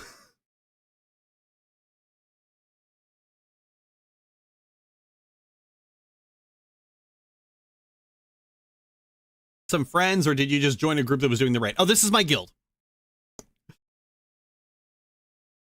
So we had multiple instances of just wiping on this. Because our tanks couldn't figure it out because they play classes that don't work for this. Now, we came back in here later on to get ahead of the curve for people who were absent, and I was actually tanking. And so the guild leader, Campen, he was just like, okay, I'm going to take the boss. You taunt it for the beam. You have to pop all your cooldowns and mitigate it, because any damage you don't mitigate gets dealt by the raid. And I was like, okay. So he gets the debuff. I taunt. He starts winding up with his cast, and so I pop shield wall. I pop shield wall. I pop demo shout. I pop spell reflection. Shield wall reduces all damage taken by 40%. Demo shout reduces the damage the enemy deals to me by 20%, and spell reflection reduces magical damage taken by 25%. So already that's about a 70, is it a 70, 40, 25? That's an 80% damage reduction. Then once the beam hits me, I just start spamming ignore pain, which gives me an absorb shield that eats 50% of the damage I take. So I'm only taking 20% of the damage from the beam, and then 50% of that is being eaten by an absorb shield. So I'm only taking 10% of the 10% damage from it. We take no damage on the beam. The raid takes no fucking damage from the beam. And they were just like, wait, fucking what? And it was like, warrior mate. Because, like, here's the thing. You're not supposed to take 2 self-healing tanks. Warrior moment, yeah. Fucking warrior moment. I imagine a paladin could easily pop divine shield for this.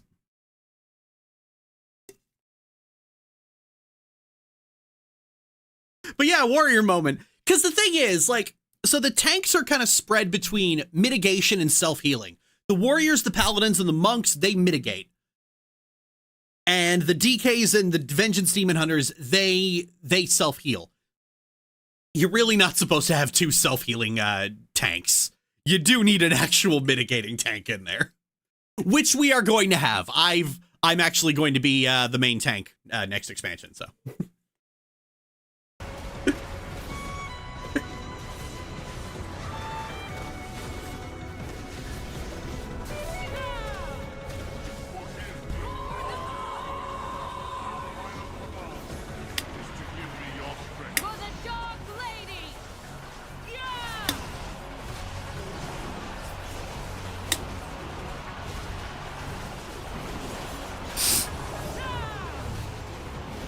So now Salad Bar is sacrificing his dragon to heal himself. So we have to DPS the dragon down. He will heal for a percentage of his health equal to what the dragon has.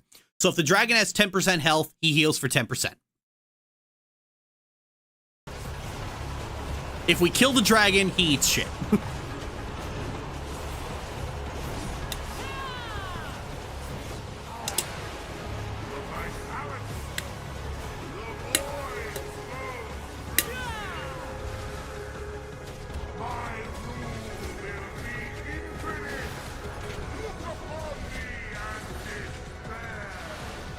Okay, this is officially my least favorite mechanic. So, three members get targeted with Void on the right, and 3 with Arcane. You can see them going in on the left there. Let me turn off the Twitch overlay.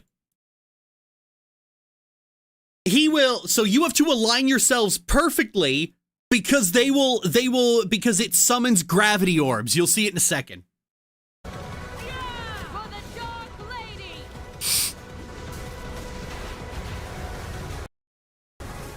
Now, we're getting sucked toward these things as they move. Okay, now they stop sucking.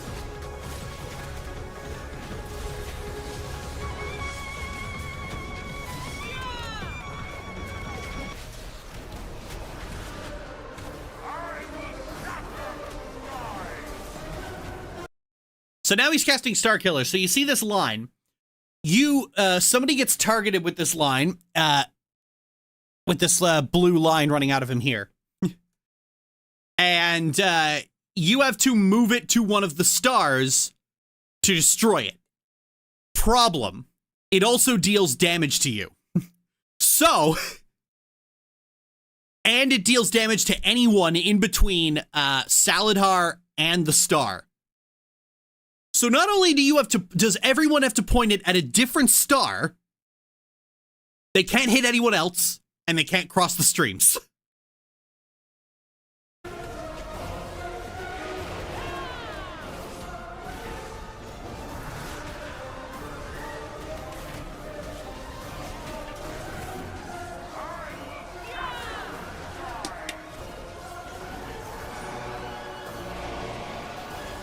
Yeah, you just saw Campen die.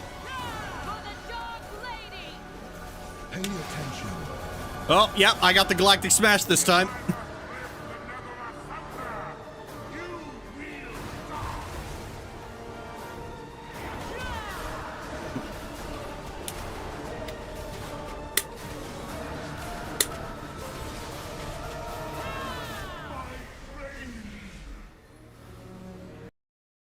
Very complicated, very difficult to do. Very difficult to coordinate. Like, holy shit, that was so much harder than Dimensius. It is absurd how difficult that was.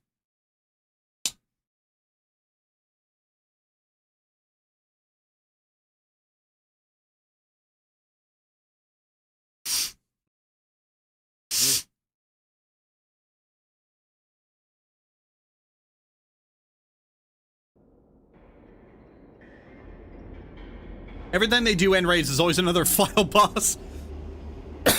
Who is the real... There's always another boss who's a real hard boss, not the final boss. Yeah, well, be like that sometimes. Penultimate bosses are pretty known for that shit.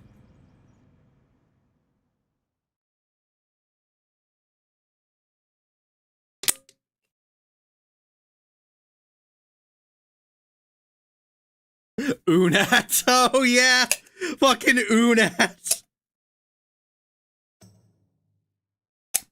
I was still doing mythic rating when we got the when that came out, and holy fuck. Unat killed my guild. Does anyone know of games made by women? Not offhand. I'm sure if I checked the games I play, I could tell you, but I don't know a lot of game directors, like, offhand.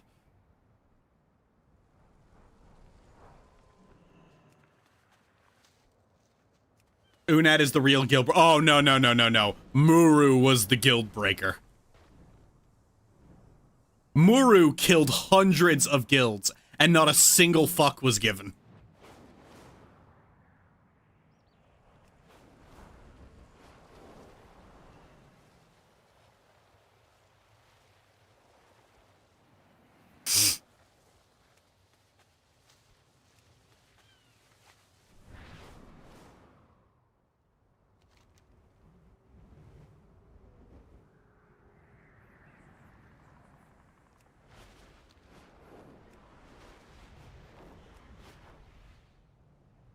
That is the, yeah. God, Muru, I think Muru killed my guild as well.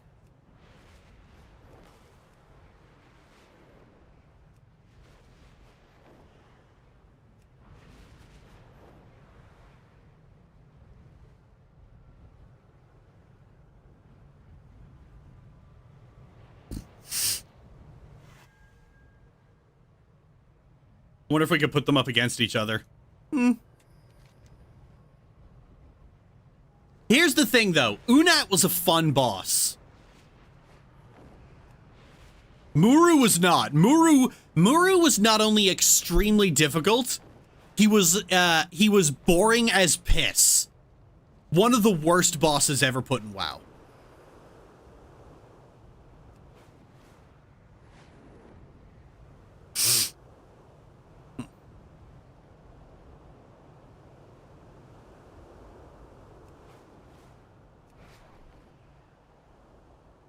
Who ended more friendships and guilds, lol. Unak took 731 pulls to beat. Oh my god.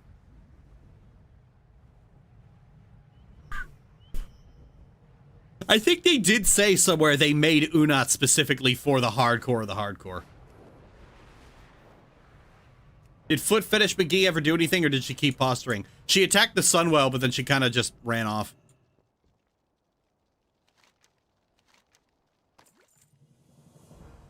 There we go.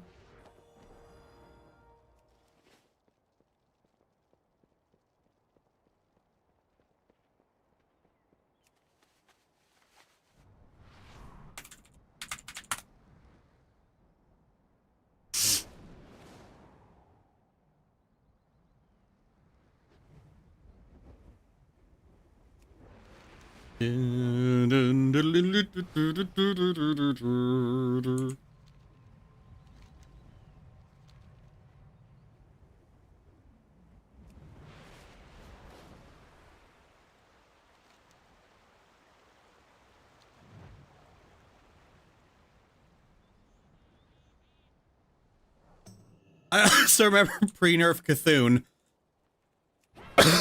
Mathematically unkillable. Like, that's just peak storytelling DBH.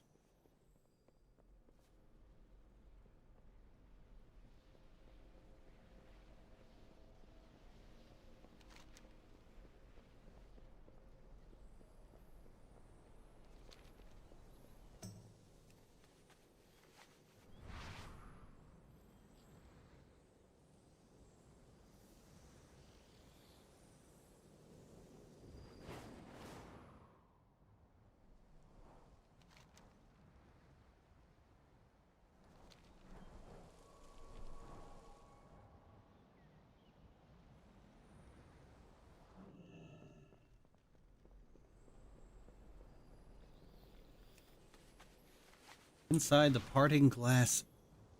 Where the fuck is it? Oh, you're down here. Ah. Alright, you little fuck. Where'd you go?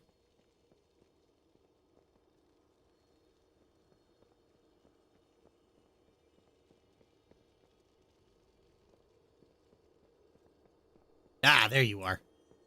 Only the finest goods.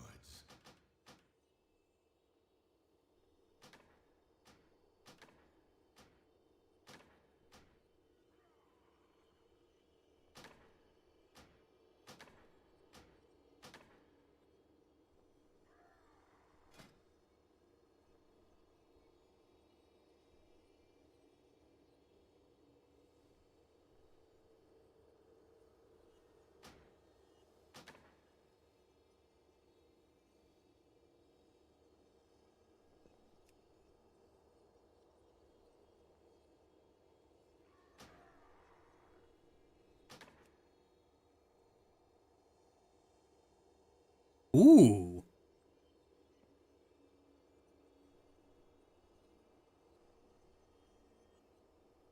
A fair exchange.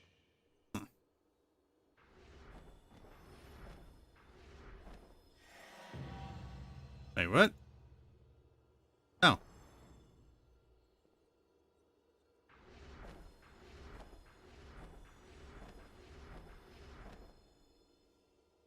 There we go.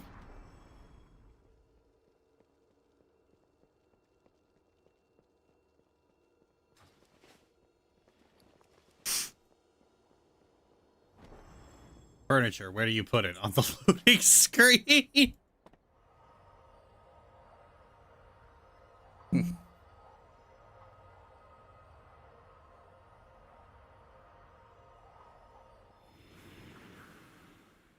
Oh, Paul, you don't know about housing. Well, allow me to show you.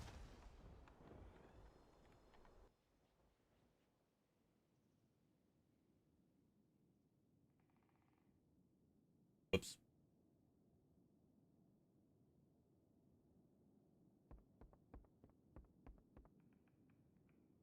There we go.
So just like Club Penguin Igloo, got it. Of all the comparisons to make, I did not expect it to be Club Penguin.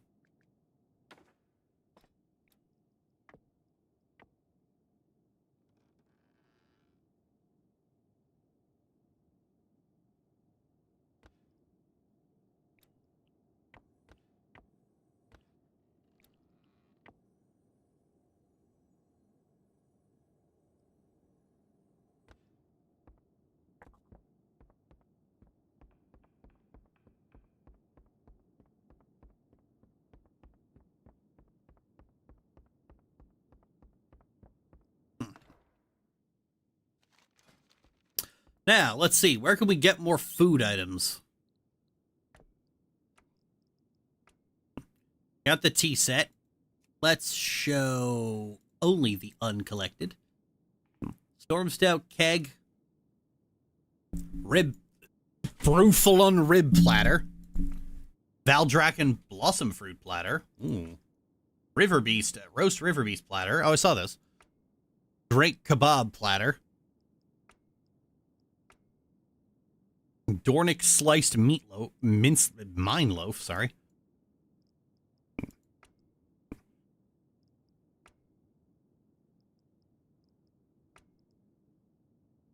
Decorative Cinder Honey Pot.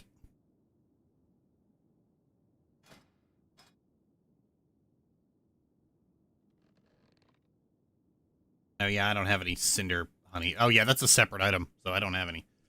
Let's see. Cooking Griddle.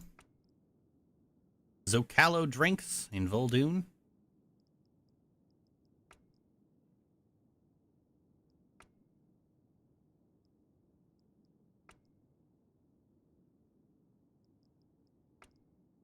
Lobster. Hungry Humans Platter. Eversong party platter. Rice, just cheese and grapes. Leftover undermine takeout. Stormwind keg stand. This is pretty neat. What else we got here? Jewelers, Pandaran alchemist kit. I need to get the stuff for that.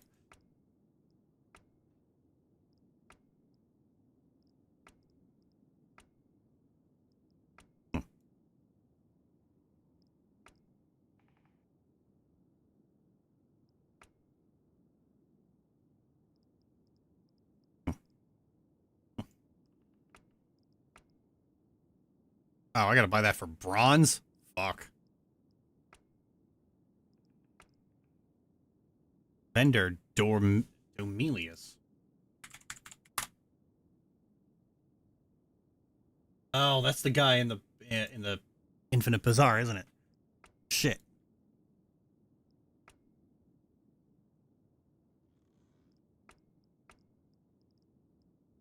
I want to get more books.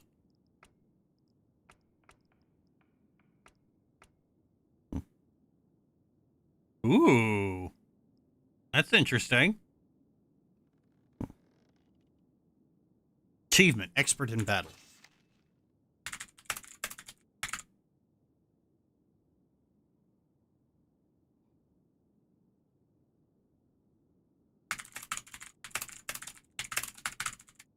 Can you customize the colors? You can customize the colors of some things, but not others. Participate in 100 instance PvP matches. Wait a minute, I should have that.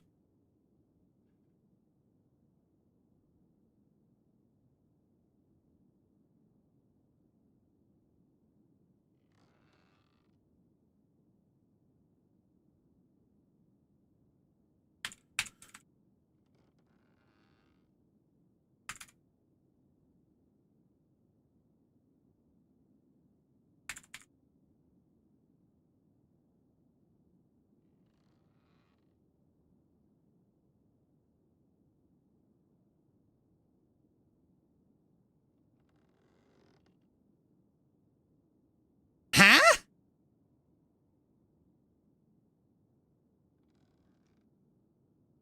I have taken part in a shitload of instance PvP. I guess it doesn't track it retroactively.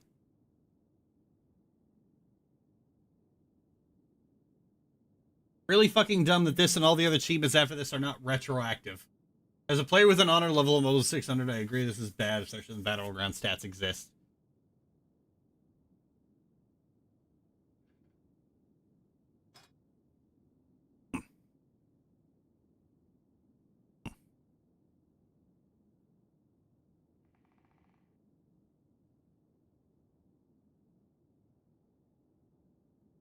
Yeah, you have the stats here! Oh my god! You have the fucking stats here! I've done 382 battlegrounds!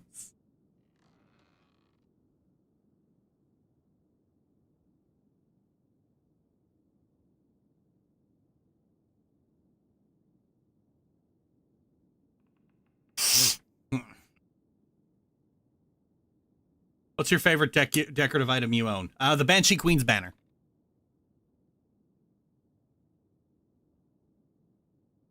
"14 duels won and 2 duels lost." Fuck me. I'm better at PvP than I think I am. 382 battlegrounds played, 210 won. Fuck. What's that percentage?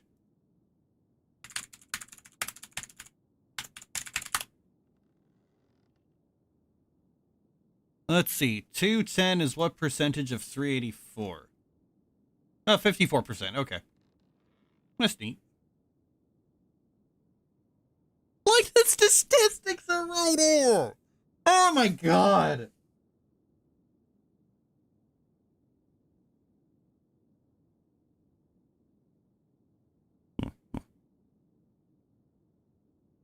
It's weird that my total kills is 14,000, yet my total kills at Grand Experience or Honor is 214,000. I think something's off with the statistics.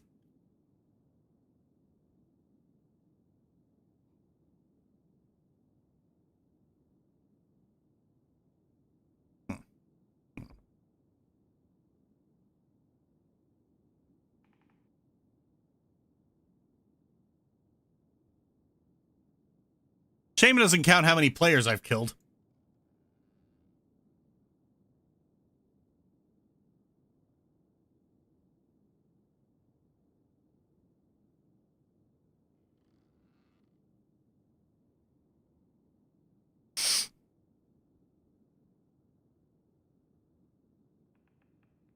The numbers broke just a little. I think restarting the game might help. No, it's been like that for a while. Have you seen the art of Sylvanas with black hair? Oh, you mean the old ones? Yeah, Sylvanas used to have black hair.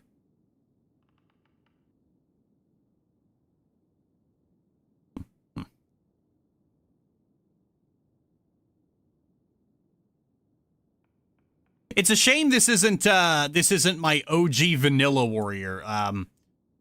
So I played from vanilla to onward, but I stopped in Cataclysm, and when I came back in Miss Pandaria, I actually had to make a new account.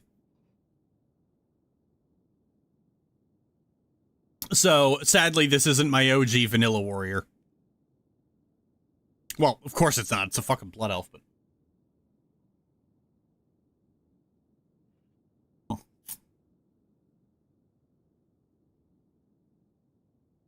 Well, that sucks. Yeah, I would be totally transmogging the corrupted Ashbringer right now, but fuck me, I guess.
Or because of how many blondes there are in WoW, or just because it looks nice. Okay. We salute the original warrior for all their hard work. Unrecognized, but not forgotten. Well, I'm not sure you should salute that warrior, because it's a filthy alliance.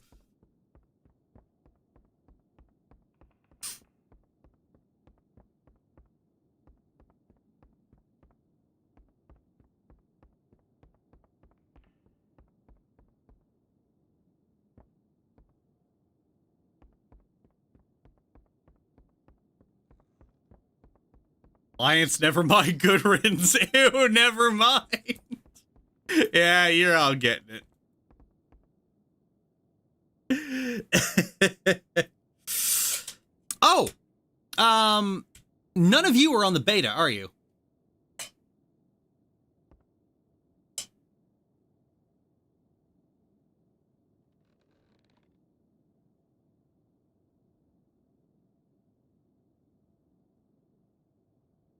Kicks the original warrior down a hill. No, I'm not. Nope. Would you guys like to see the updated Silvermoon?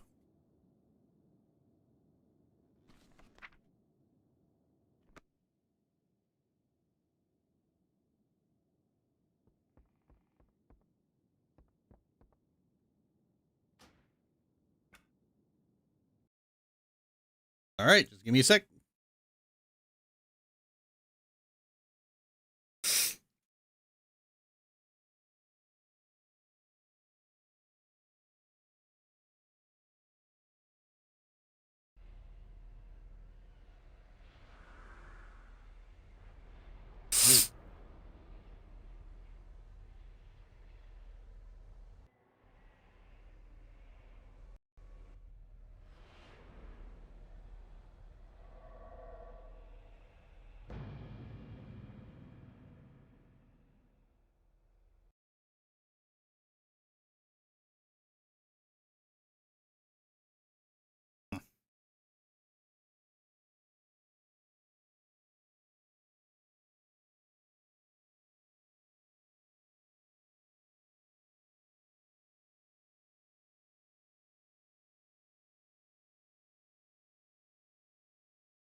I'll never get over how cute Ave sitting on this crate was.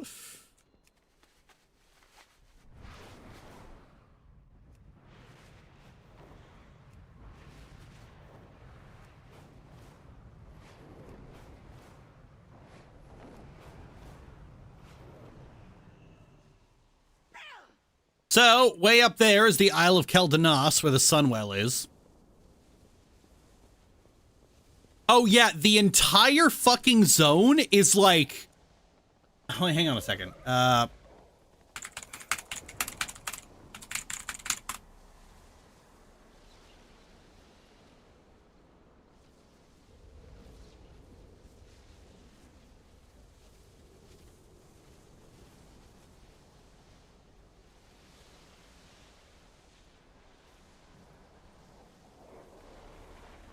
Here. This is, you know, old Quel'Thalas on the left in terms of size compared to the new one. It's like fucking 50% bigger.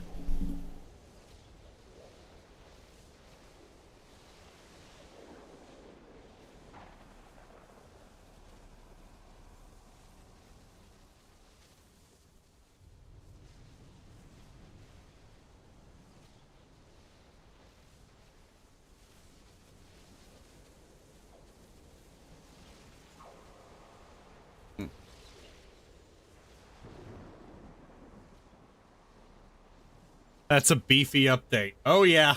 Like Silvermoon, like yeah, Silvermoon like is much bigger as well. Like just the scale of everything is just so much wider. Anyway.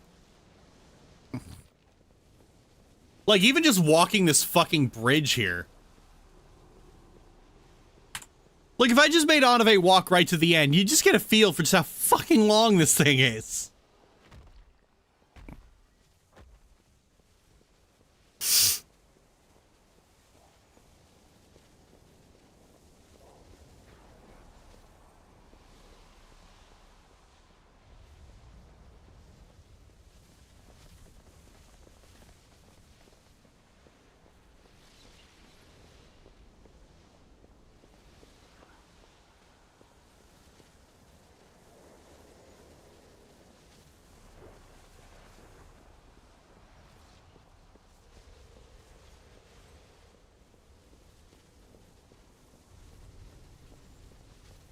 It's like walking over the McDonald Bridge.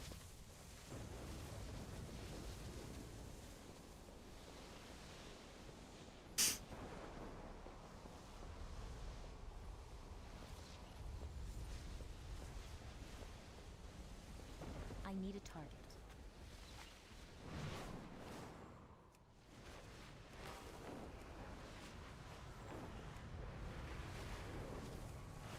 Anyway, this is Keldanas. The Sunwell's in there. Now, funnily enough, the entirety of the raid, like the original raid, has been modeled out. Like it's all here. Like, in the original Keldanas, you enter the raid through here. Come up through... Wait, no, that's not it.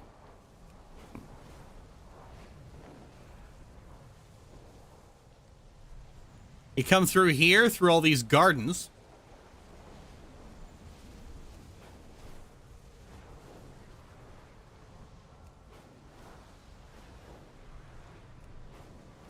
I'm up the ramp and up, Oh,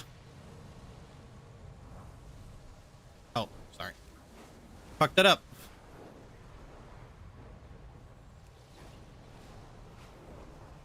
Through here. And up here would have been where you fight Caligos. Then after Caligos, you come in through here.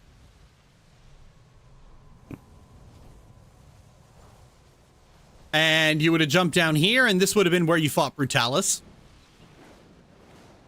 You come down from Brutalis. You come in over here.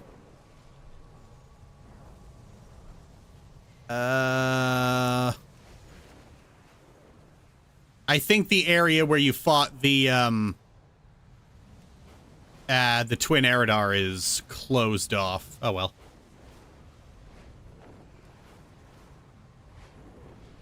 Anyway, you fight the Twin Eridar. You come out through here. You fight along. You fight along all of these. You fight along all these platforms.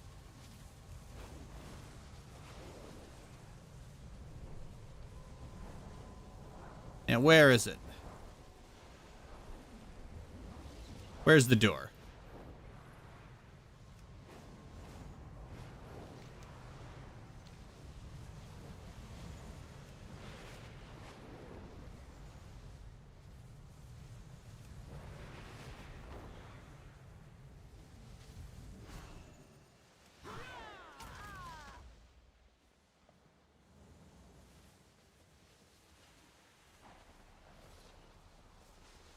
Okay, well, Muru would have been fought just through this door here. Does not appear to be available.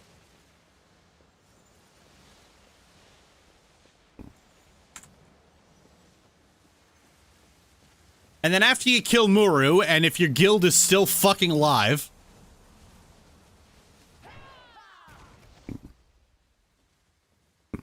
you would have come down here, down through this ramp, to the Sunwell, where you would have fought Kill Jaden.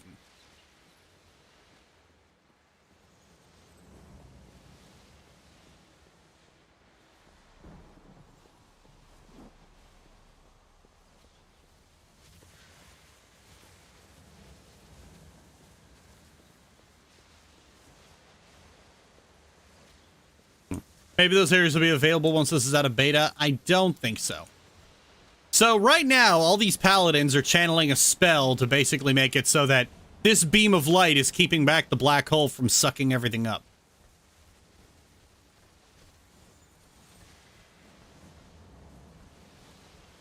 Hey! We will win this war.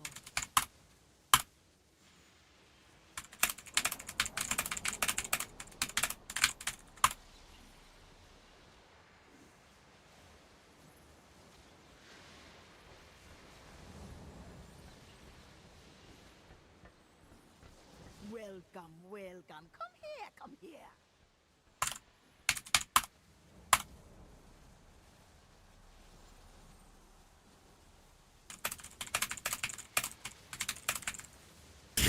Back to work, Alliance dog.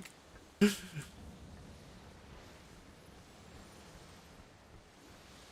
blessing upon you.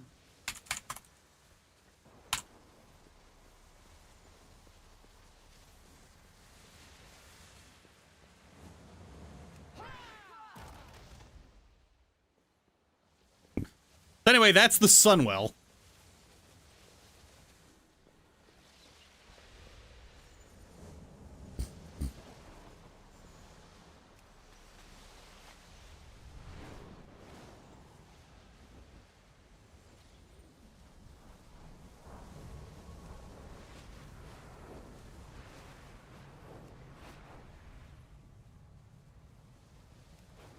Now, over here, we have Magister's Terrace. This is just the Magister's Academy. It's very different from how Magister's Terrace is in TBC. Ooh.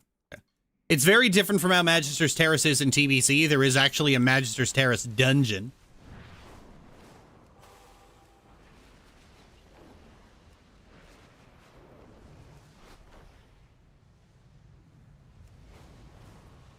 So that's the Isle of Keldanos. It's way more developed and way more populated. Like, fucking hell. This thing is massive.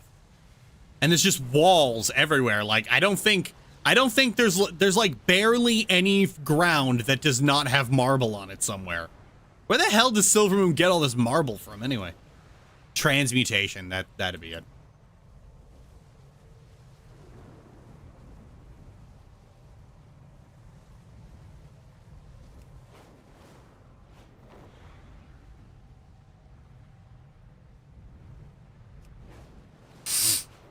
So, now we come into Silvermoon City proper.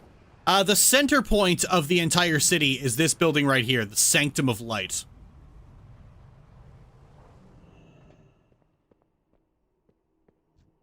Perseverance, strength. Silvermoon prospers.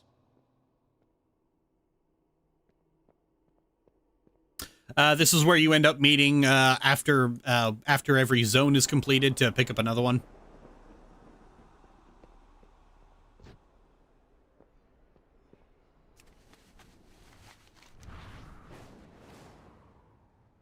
So this whole center point here is actually a blocked off version of the Dead Scar in the original.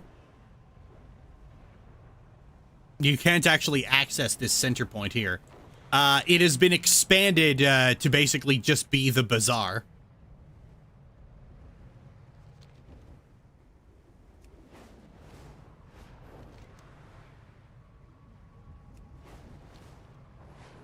Is this Alliance or Horde territory? This is Horde territory.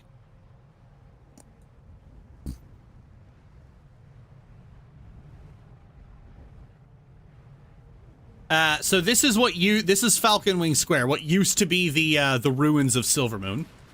This was the destroyed portion, back in the original. It's now kind of a residential district. Like, there isn't a whole lot that goes on in this section of the city, except for some quests. The standout point here is the Garden of Remembrance. A garden planted in the shape of Silvermoon's insignia.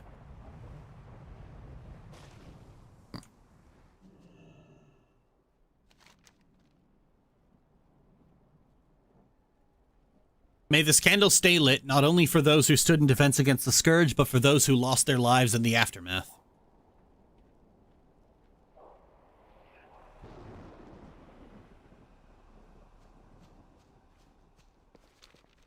Yeah, this is a memorial garden. Supposedly, every flower planted represents 10 Sindori who were killed.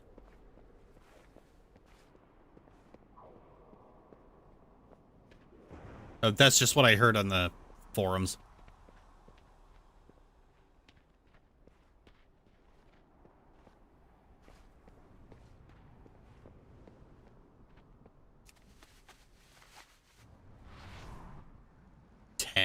Yep.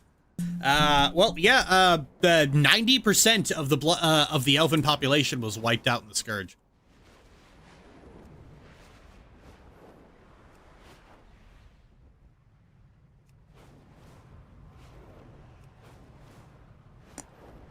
So now we come back over here. This is old Silvermoon. This section here is the original Silvermoon. You can see the entrance for it is right over here.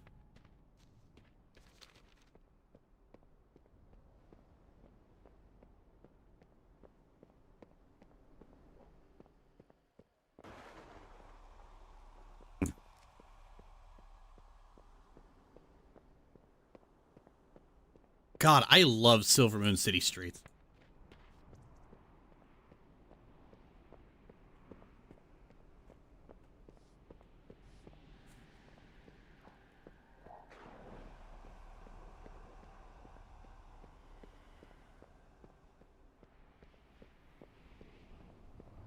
So yeah, this was the original entrance to Silvermoon.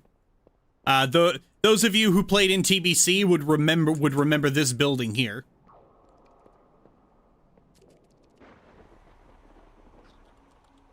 Oh, neat. There's an orc who lives here.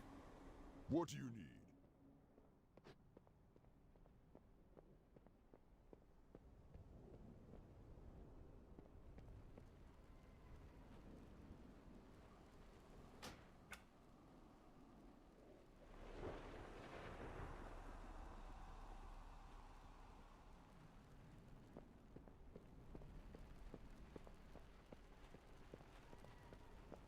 Shit, they got hookah here. Yeah, the elves love their hookah.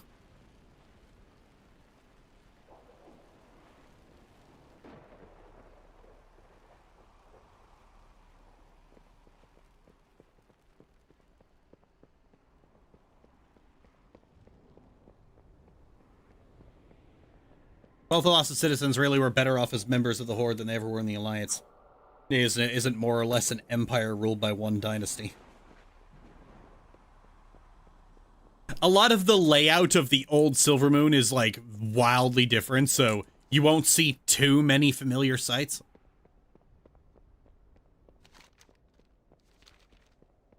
Now, this section here, like this entire red section here, is Horde only. Like where you see these red roofs, this whole section is Horde only. Alliance cannot. If Alliance walk in here, the guards will become hostile and one-shot them.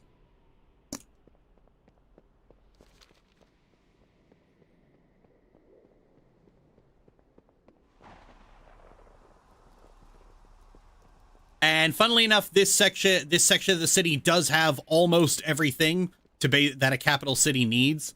So if you're like me and you don't like dealing with Filthy Alliance at all, then you can just stay in this area of the city.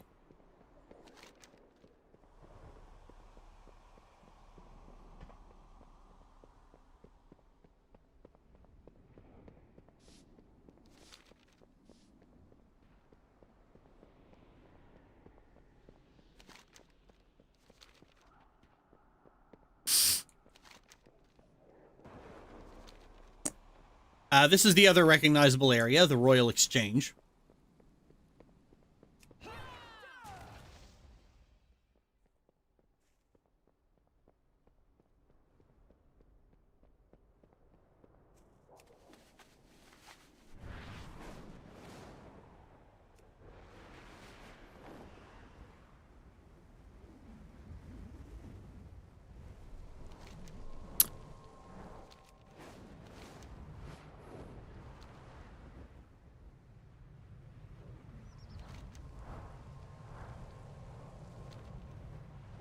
Then we have Murder Row, which literally just gets darker when you enter it.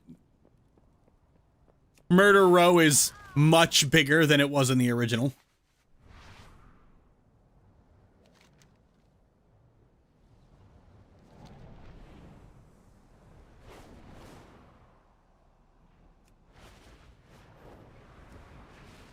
And lastly, up here, this area is also off limits to the Alliance, is Sunfury Spire. Now, this area has largely remained unchanged. Well, you know, except for the fact that, the throne's gone. Murder Row. Is Crime Alley nearby? Murder Row is Crime Alley.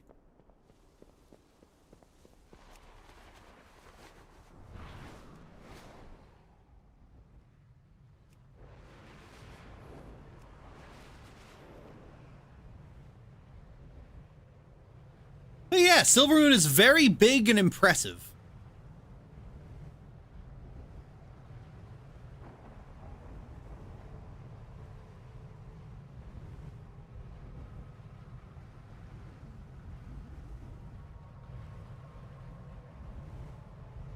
Now, one thing that's interesting is the dead scar has been largely healed. It took a lot of work, but a Magister did eventually research a way to heal it. The interesting thing here is that while the grass and the flowers have returned, the trees have not. So the dead scar cuts a big, like, it is now literally a scar.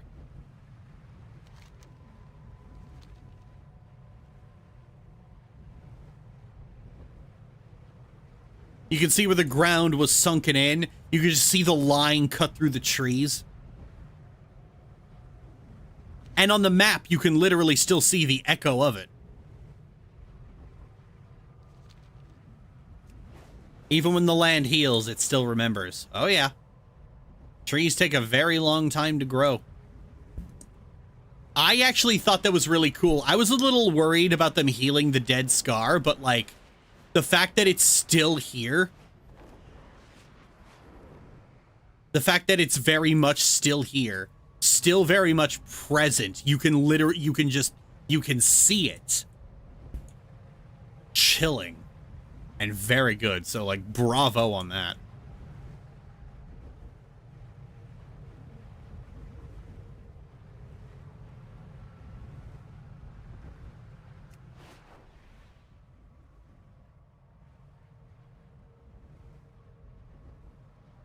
Now, here's something interesting. You see these ranger statues in several different places all around Silvermoon, but you probably might think, hang on, it's kind of weird. They usually put these in very important places. You know, like there's one on Keldanos, for instance, near the Sunwell. But you might think, hang on, it's kind of weird that they put it here of all places. Can you guess why this statue is here?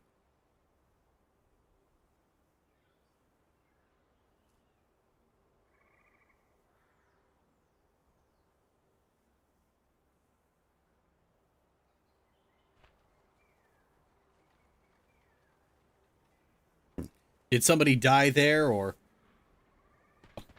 Well, let's go ask this painter. Lest us forget, the Ranger General made her last stand here, defending Silvermoon. Yep, this is where Sylvanas was killed and raised.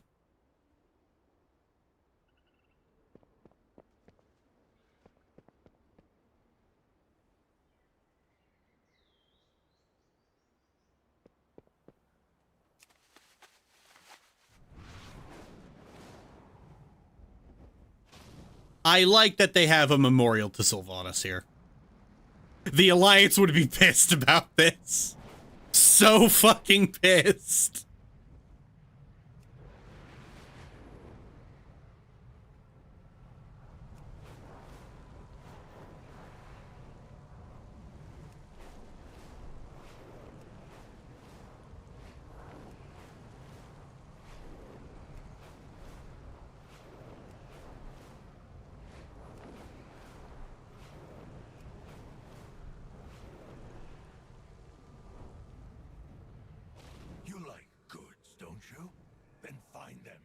This is Tranquillian. If you played TBC, you were probably here at one point while leveling a Blood Elf.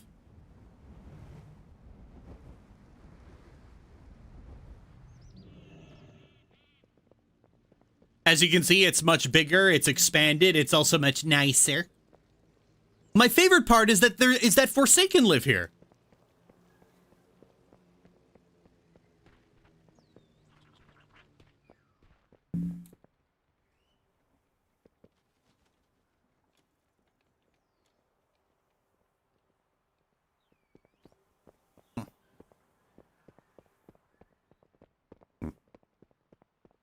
Anu Belore Delana.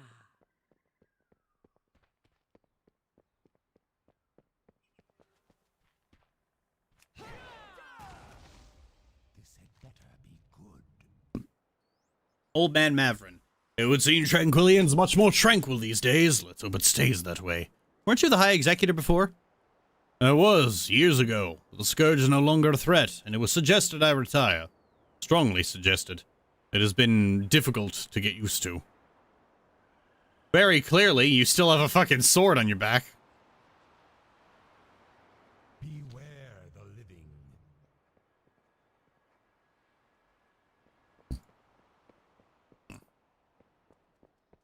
God, Tranquillian is so nice.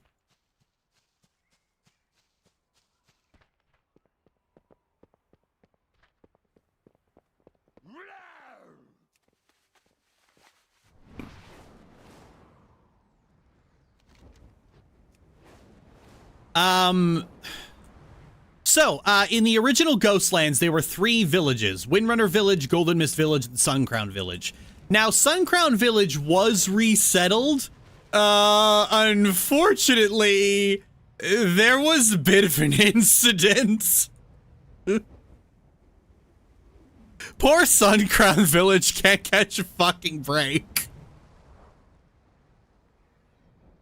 So yeah, the Sunwell surged with a bunch of light bloom, and everybody had to evacuate.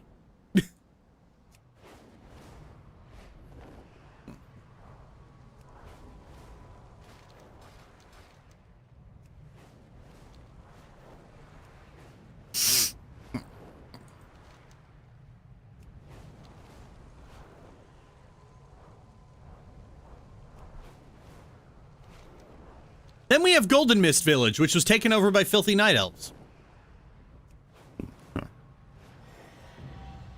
It has now been rebuilt and resettled, and it is practically thriving. Like, holy shit. This might be the most densely built village in the fucking in the game so far.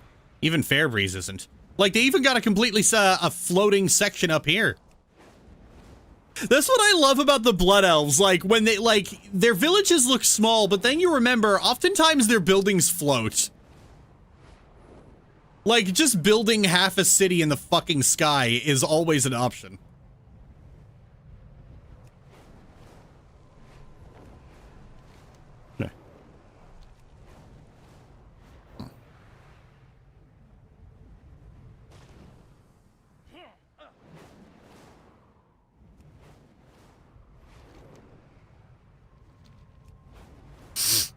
Now, you know, one thing you'll probably notice is that all of the Ghostlands is, like, it's not gloomy anymore. It's all bright and sunny like the rest of Quel'Thalas.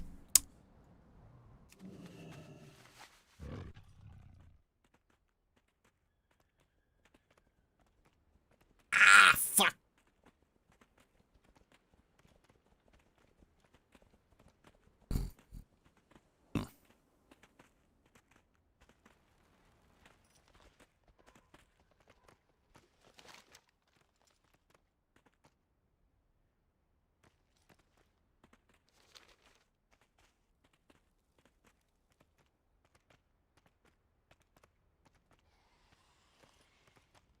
However, as we approach here, you may notice, the road looks in a lot more disrepair going up here.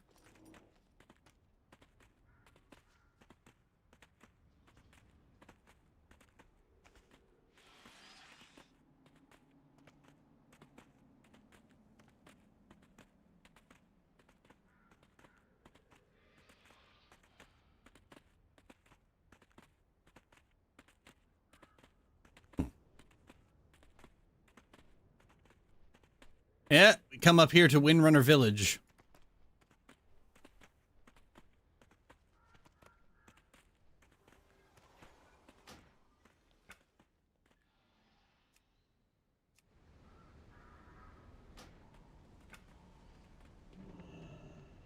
As you can see, Windrunner Village is still abandoned. Well, there are Rendori here, but they won't be here very long. Statues are overgrown, the buildings are overgrown.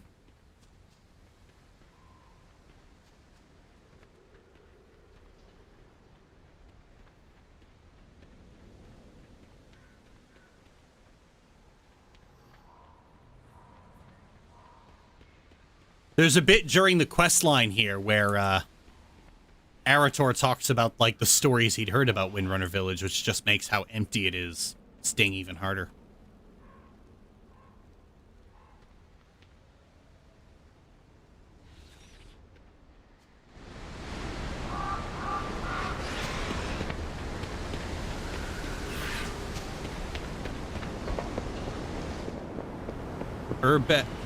Urbex would be disrespectful here. What does that mean?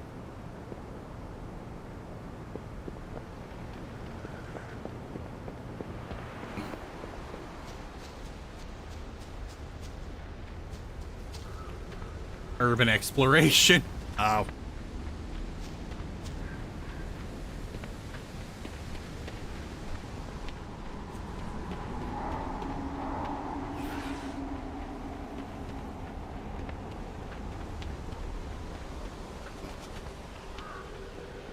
Can you pet or play with your mounts? Not really.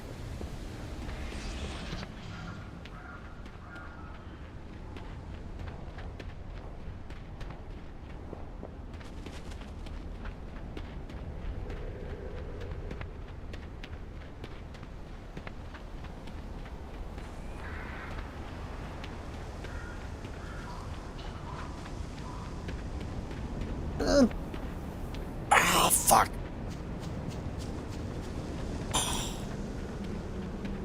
Getting back spasms again.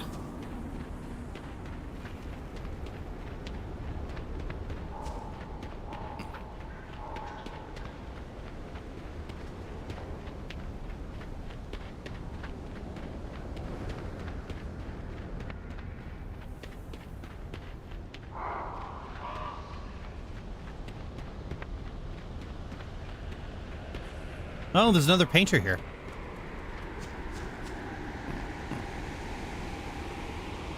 Pain and peace, past and present. Or will we always be caught in between? I kind of like how they kind of just put, like, painters here to give, like, a really profound quote.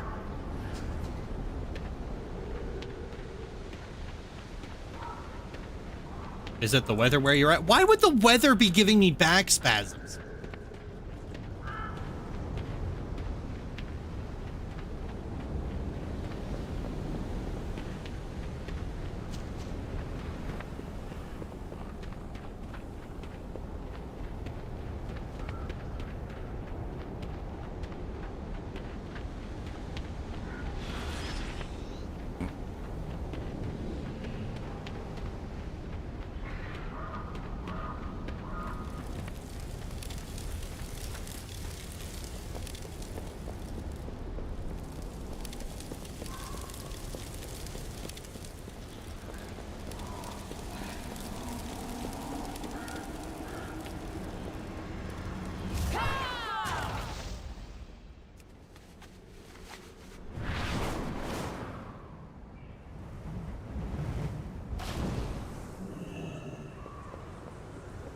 And this is the original memorial to Sylvanas. You can see all the candles that have been laid here over the years.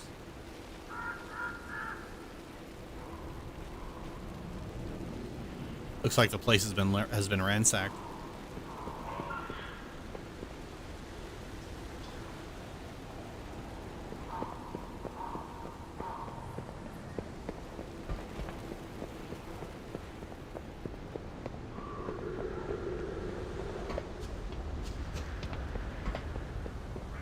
In order to explore most of this place, yeah, I would need to go into the... I would need to clear the dungeon.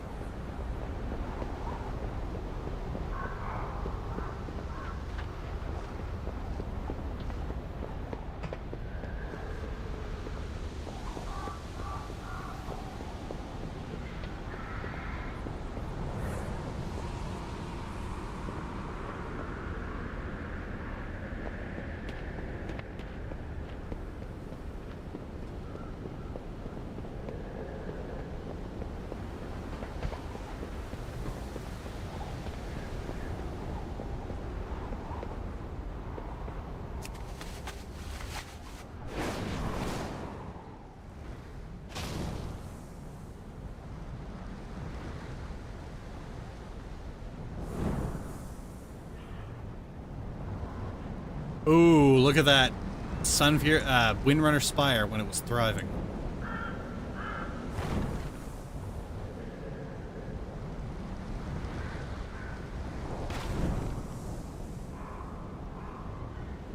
This might be my favorite location in the entire game.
Oh, look at that.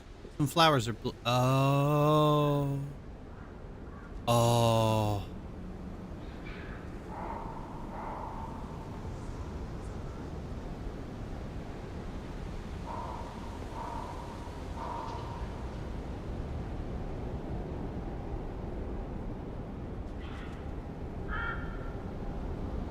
what the colors mean.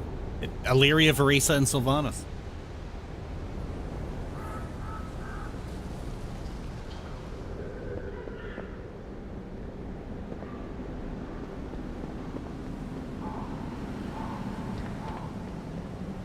Uh-oh.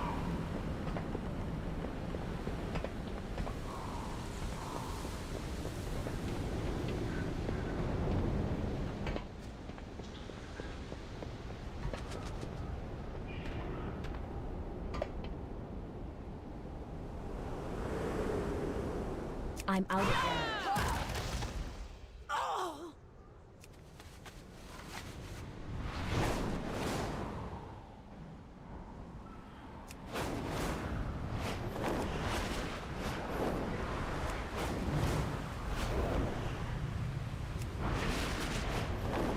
I appreciate them keeping Windrunner Village like this. It shows that no matter how much Silvermoon has grown, they won't forget what's happened.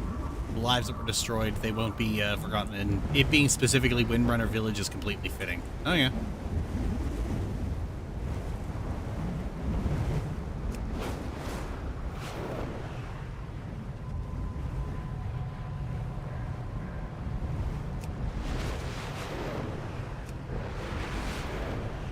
I gotta go back to that balcony. I gotta take a screenshot of that and send it to McKay, see if she gets it.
Now here is Deathholm, the old Scourge base, built on top of where Thassalah used to be.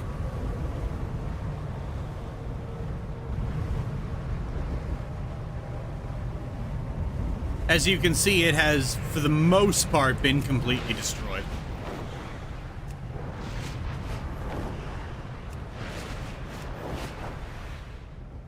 Oh, and this is the most fun part about this.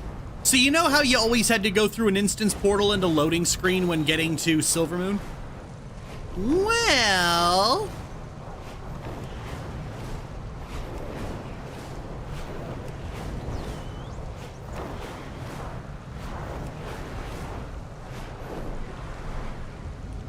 now it's actually connected to the rest of Azeroth.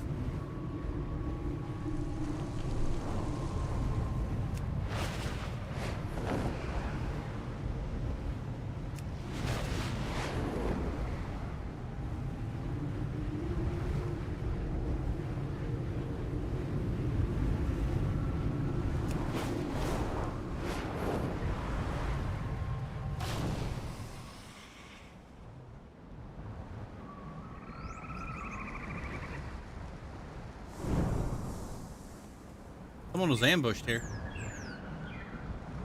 By the Imani from the looks of it. Oh, is this where Larissa and Verath were killed? Come on, someone come and get these carts, I fucking swear.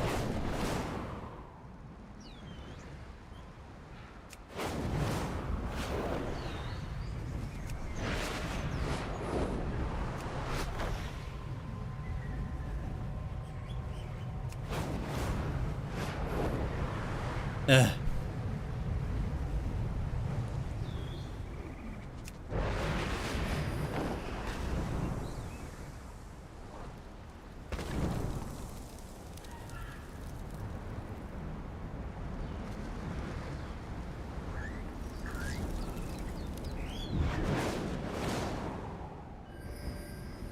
Keep an eye out for opportunities for loot when they arise. Like now.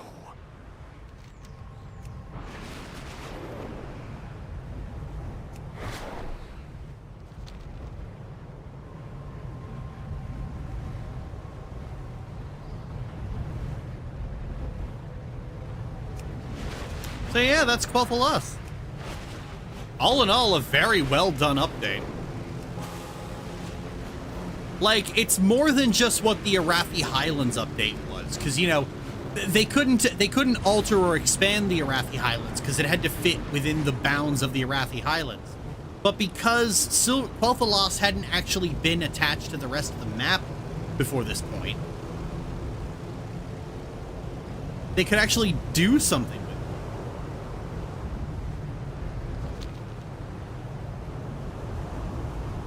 They could expand it, make it bigger.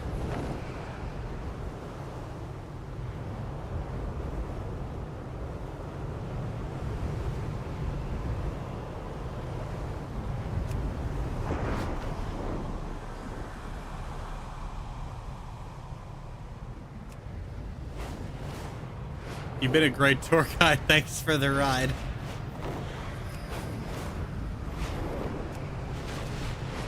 I think, funnily enough, Sunstrider Isle is probably the least changed. Is Taldria still around? Probably. I don't know. Like, the layout and everything of Sunstrider Isle is almost, like, identical to what it was in the original.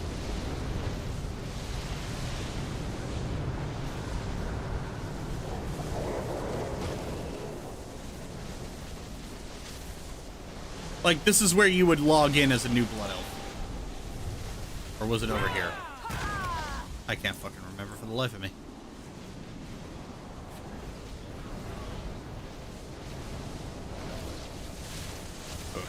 I have been inspired. Gonna write a short emotional thing. It's like 8 whips you haven't finished yet.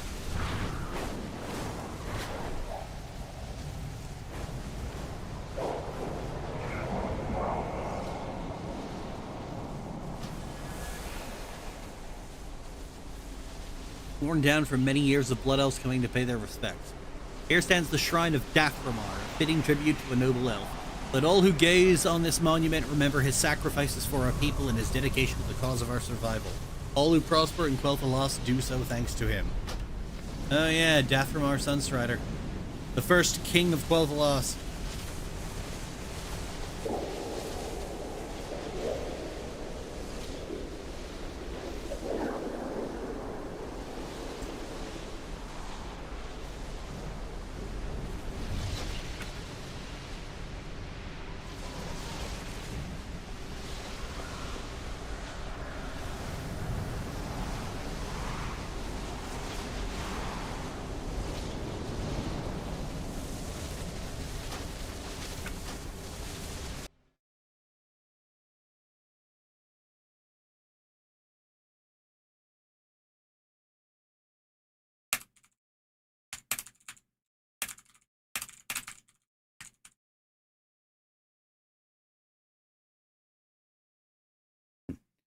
God. Just getting to see Quel'Thalas updated like that, done the justice it deserves, like, it's almost makes having Filthy Alliance pigs running around worth it.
It'll be like short 3 paragraphs max. Ooh, I look forward to seeing it.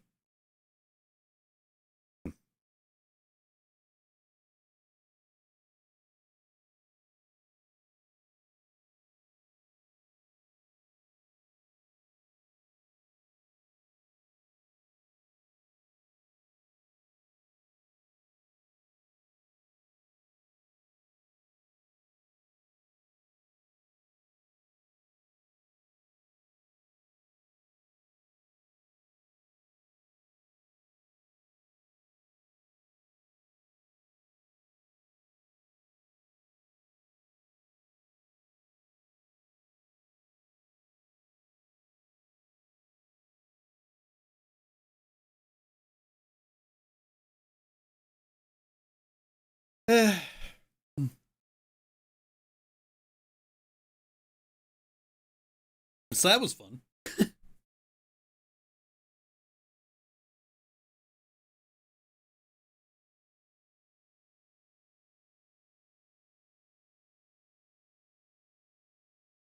Just identified the red windrunner flowers as probably anthurium or the flamingo flower. Has one in the kitchen. It is worth mentioning all the flowers in WoW are fictitious.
Wife's still good and well, right? Yeah, she's at work right now.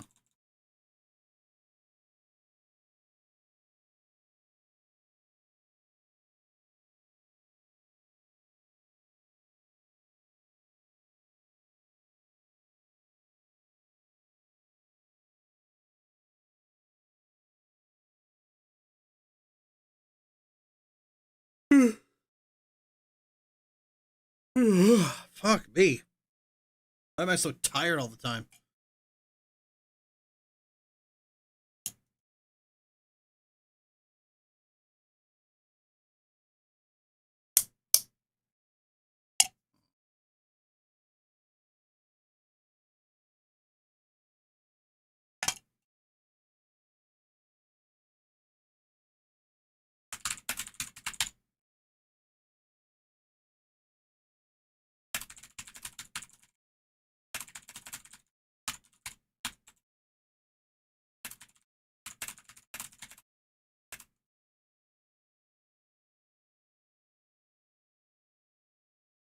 Gabby's dollhouse to thy niece would not recommend.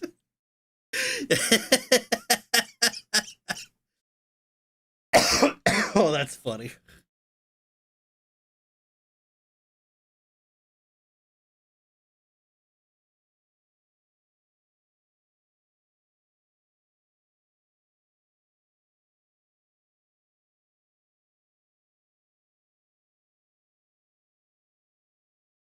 Okay. Don't like people spamming here.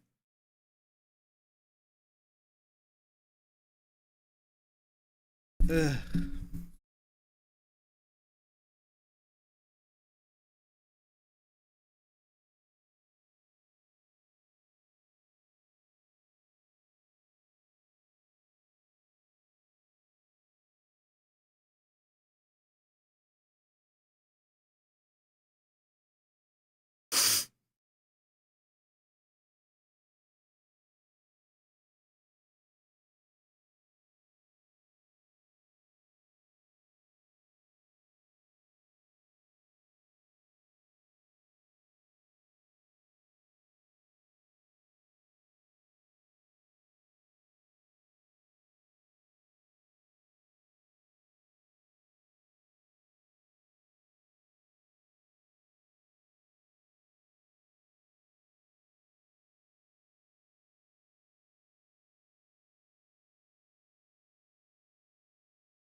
I also got a cold. It seems my throat's been hoarse. Aw, that's a shame.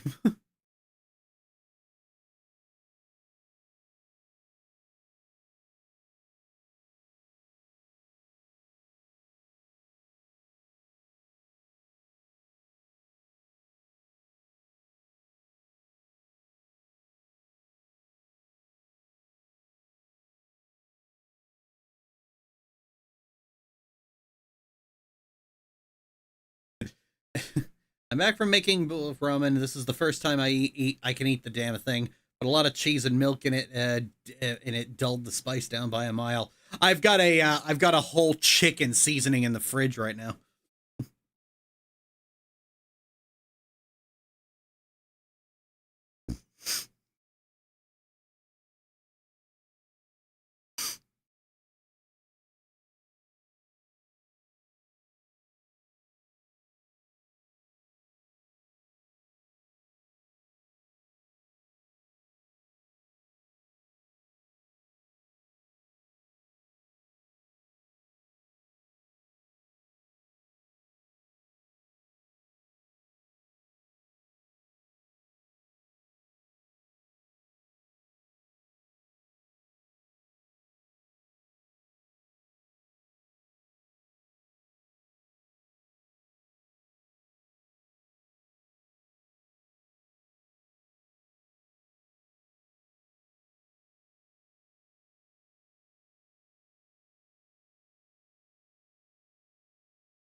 Almost got everything for the family's Christmas presents. Going to see my relatives for Christmas. Anyone else got plans? I mercifully got all my Christmas shopping done. Despite, well, one thing has to be built, and I can't finish it until my parents give me a list of shows and films.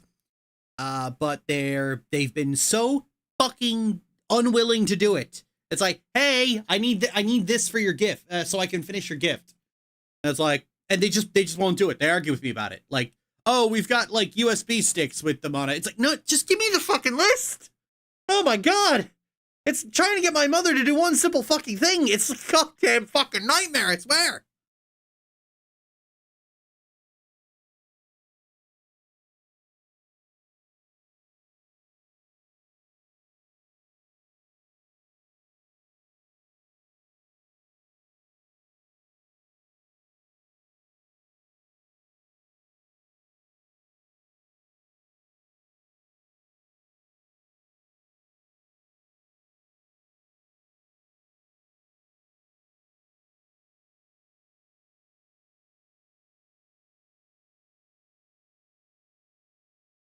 My condolences for you.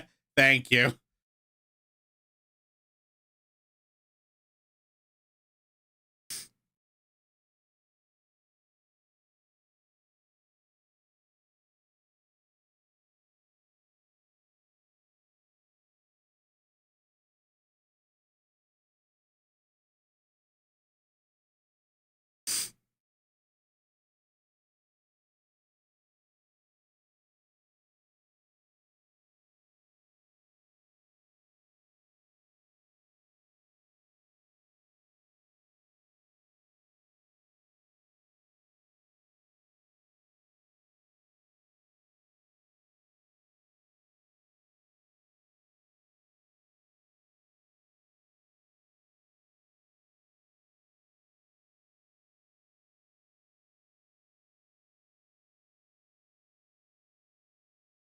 Condolences for you.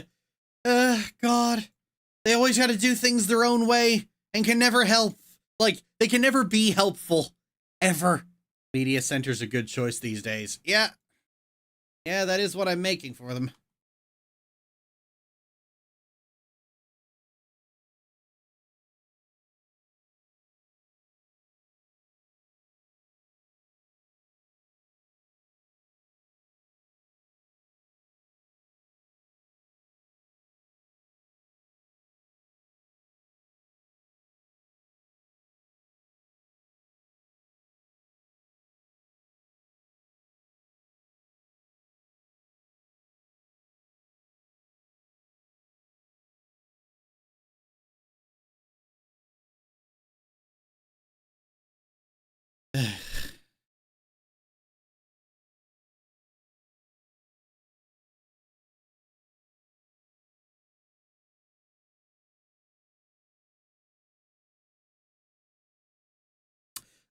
Okay, there's got to be way more participation in the chat, because if there's this much dead air, I'm just gonna have to cut the stream.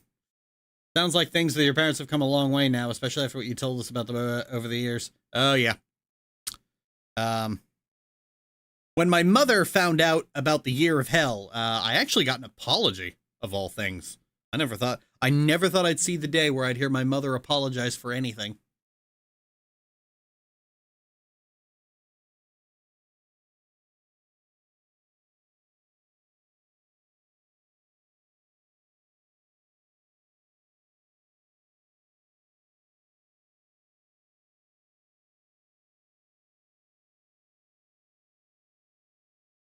That's good. Yeah, I think like for the my father hasn't really commented on it all that much. But I think just knowing what Courtney was doing to me back then made way too many things make a lot more sense for them to try denying it. You mentioned it before, she got frightened by the revelation. Oh yeah.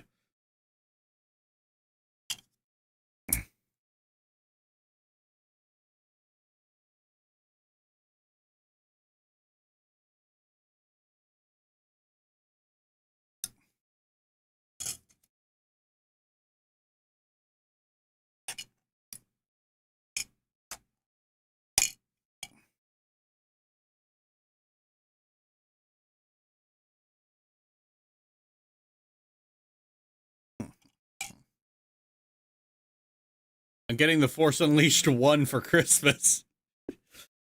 Nice! 17 years late.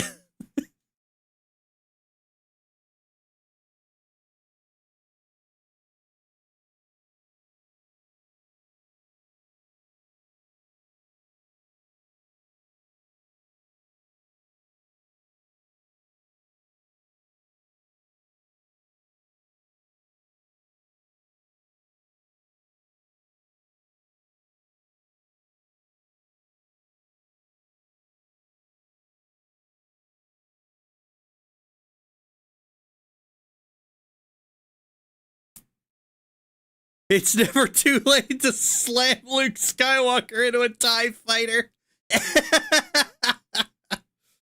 And you start using Sony Vegas for video editing. About 15 years ago?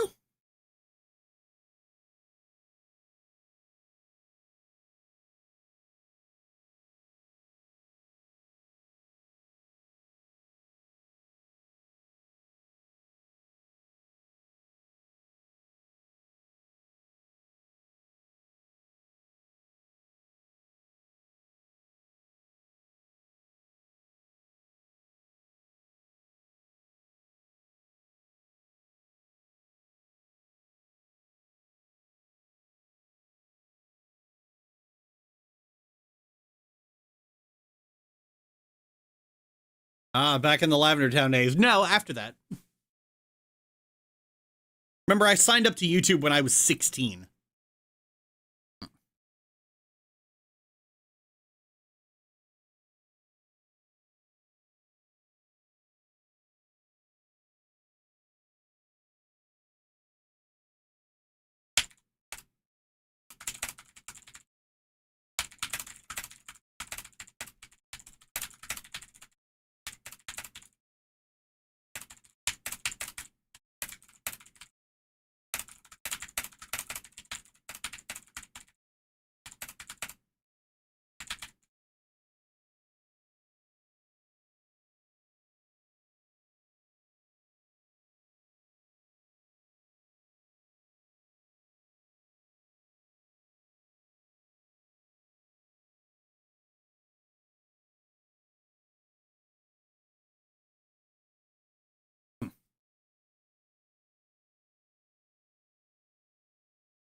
I always try to do May the 4th is that I draw Ray and Ailey doing a couple things. Aw, cute.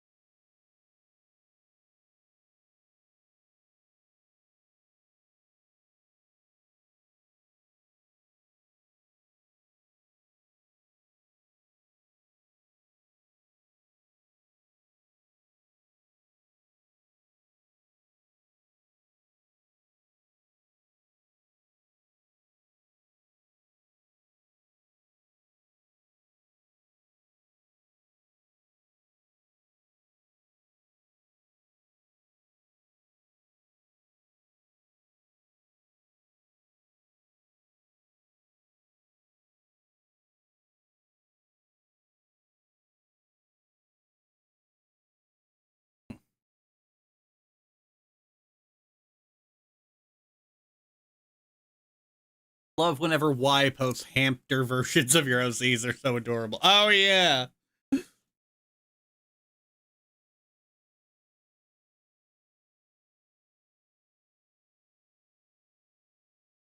Oh, hey. It's not my, well, it's not my OCs, but Y just actually posted this. Oh, look at him.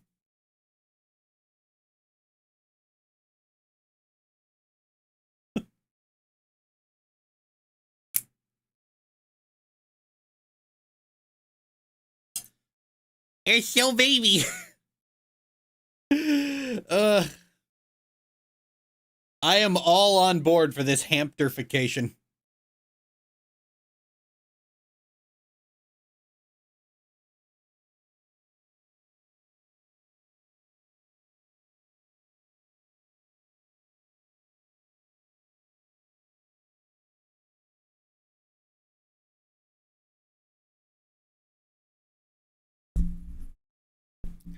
Gods, that's adorable. Yep.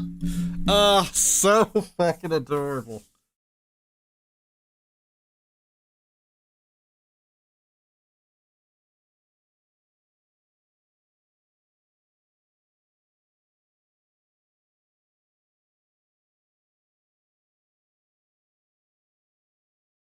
Now I'm Perry Bastille hamsters.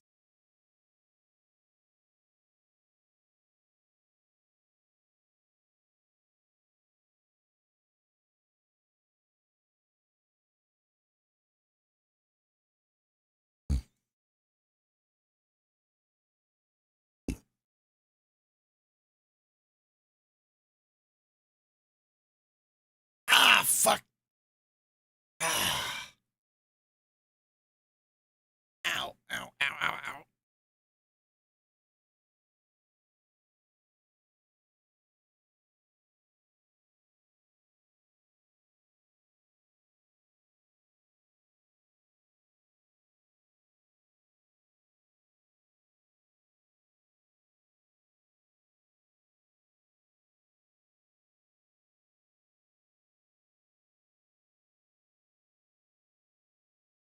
Ugh.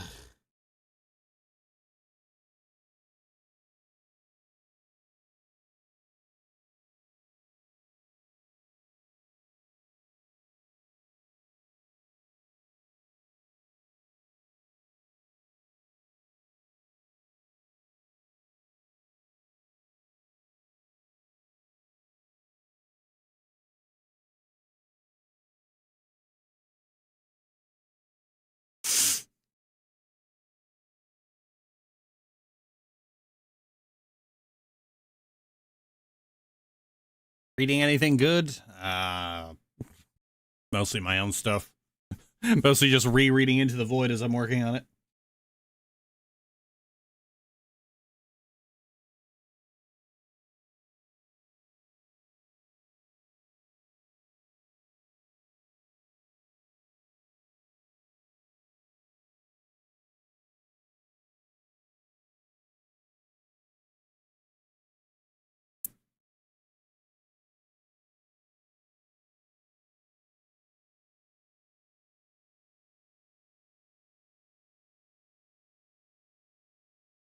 Everybody read Convenience Store Woman or I Start Killing Hostages. All right, let's take a look at what this is.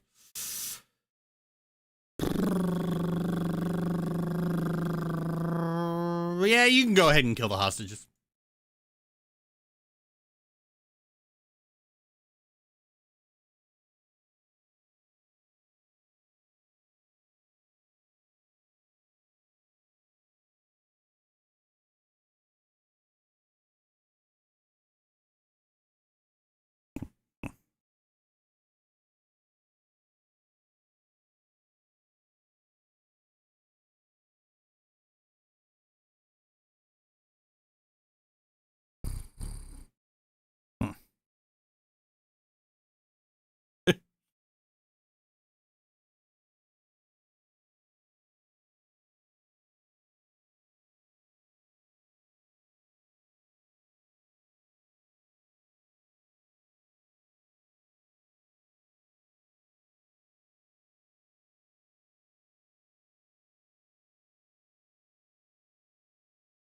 They could buy Nana Jenkins. Buy Nana Jenkins. A new fave out of context CD called quote. Go-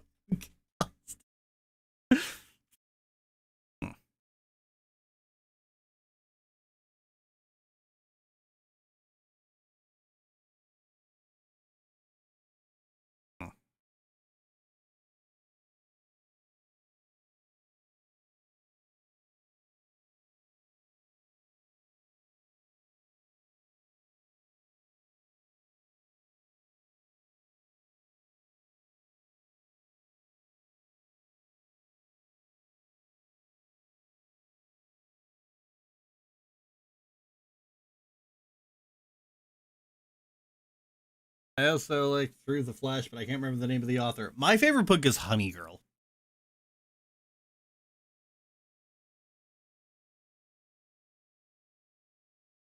Which I'm only just now realizing I never actually finished. I put it down one day and then I just got fucking distracted by like one piece of bullshit after another. I need to go back and finish that book. Fuck me.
Start reading again, but I keep getting distracted by other stuff. Yeah, same here. Sometimes I just end up putting a book down, and then I, without just getting distracted by other stuff, and I'm like, oh yeah, I really like that. Wait a minute, I never fucking finished it. Shit.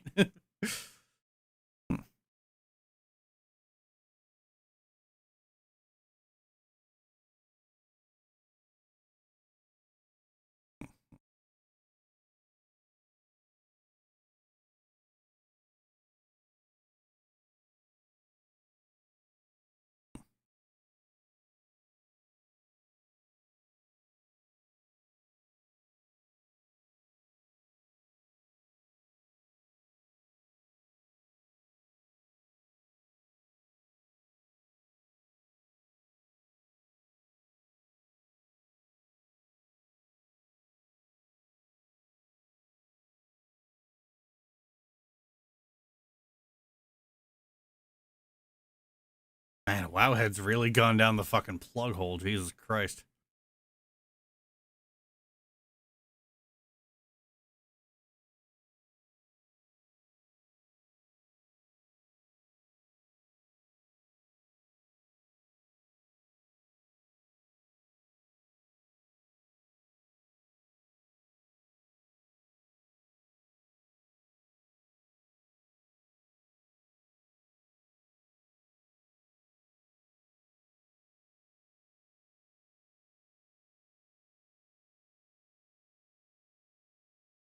What else is new? It just the spam from them lately. My God. It's like they will literally die if they don't post 500 articles a day. It got especially annoying when they started adding other Blizzard games to the lineup. Like there's Diablo and Overwatch shit, and like there's just so much crap you gotta filter now.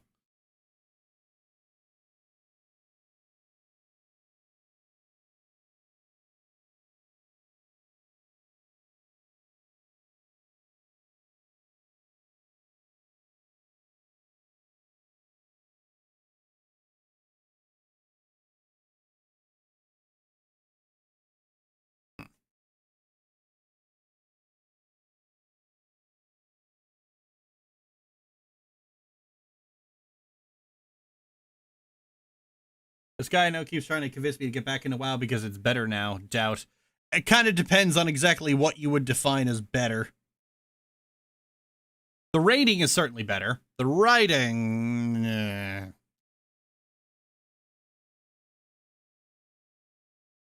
We are in the Silver Moon expansion, and there are very few Horde characters in the story.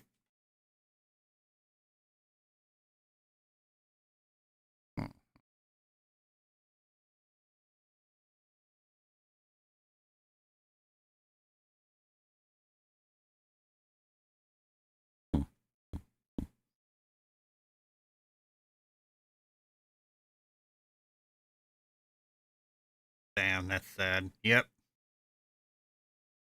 And they go to great lengths to make sure that Lorthamar never says for the Horde.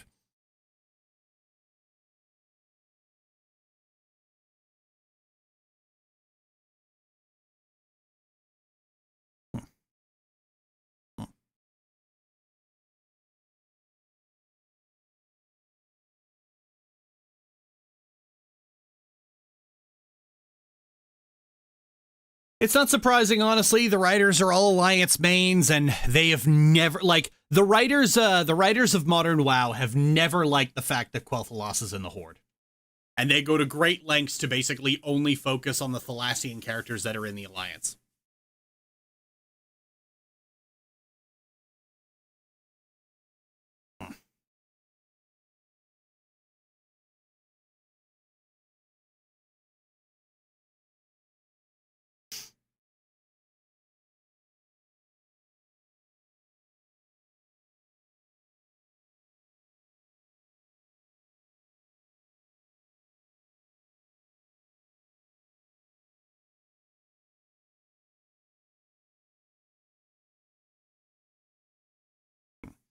It's so peculiar when fans of a property start writing for it. Yep.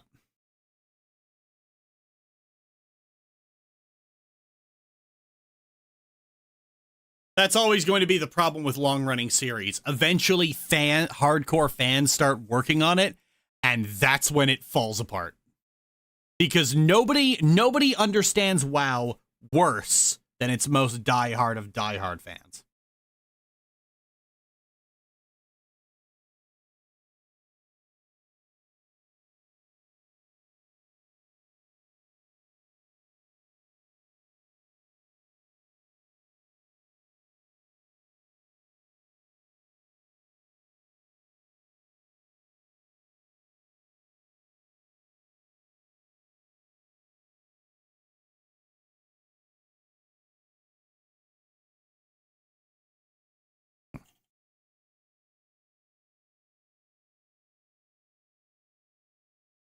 Especially Alliance players, honestly. Alliance players live in their own little world.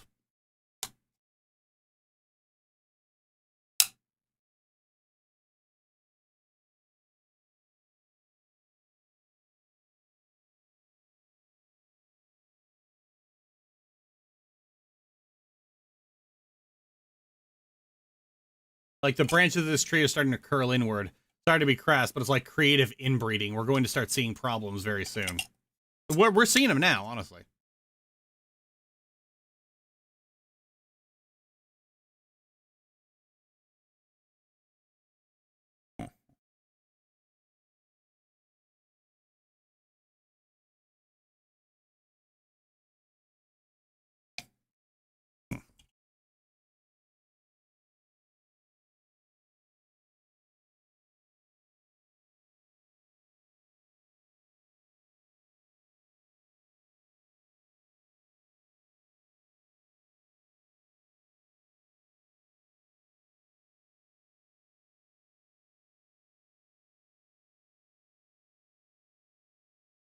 Big rule in writing is often never think like a fan, as they don't know what they want, let alone know how to create a good story. Oh, yeah. Do I still have it? Where the oh, God, I hope I didn't delete it. Sure, it's still here somewhere.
Oh, I didn't delete it, did I?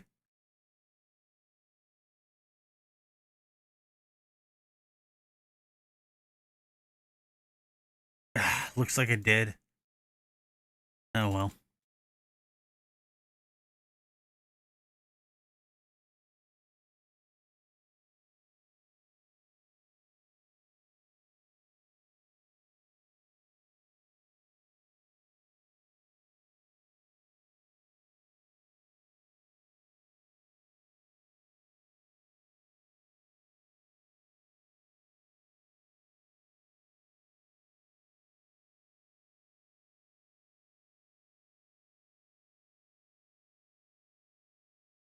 Major companies are afraid of what their fans say now and try to build around that. Yep. Ugh. Everything has to be safe and marketable.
It's the house must be beige kind of entertainment. Oh, yeah.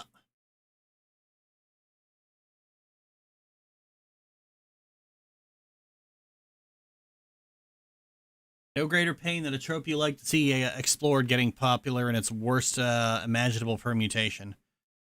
Yep.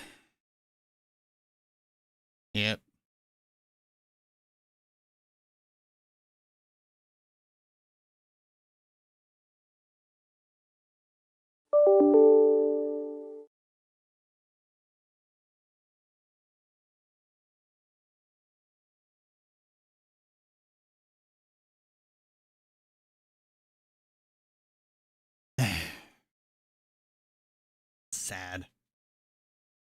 Millennial beige. Don't call it millennial beige. Fuck off.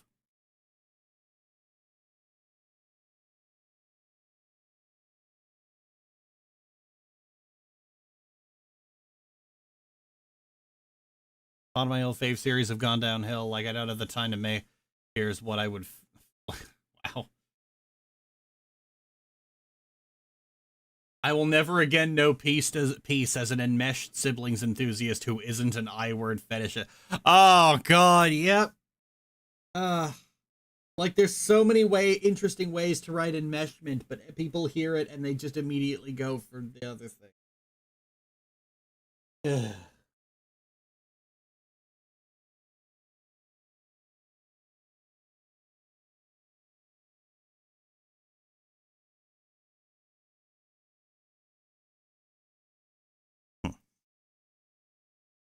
But yeah, like there's always been a lot of interesting things that Warcraft could touch on, but it ultimately never does, as the writers are just largely Alliance players and Alliance fixated, and so they take a lot of the attitudes of Alliance players with them.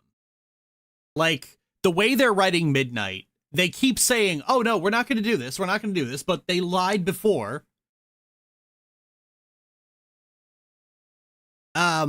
They're gonna make Quel'Thalas neutral by the end of Midnight.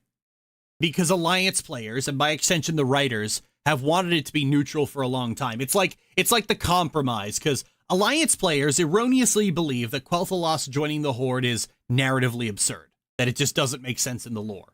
When it does. It does make sense. Makes perfect sense. And they've long been saying, oh, well, Quel'Thalas should just go neutral. Which itself makes no sense. Blood elves hate the Alliance and they like the Horde. So they would never, under any sensible circumstances, they would never go neutral. There's no reason to just say fuck you to all of your allies like that. But Alliance players want it neutral so that they could, because, to them, neutral means Alliance. And in WoW's storyline, neutral means Alliance.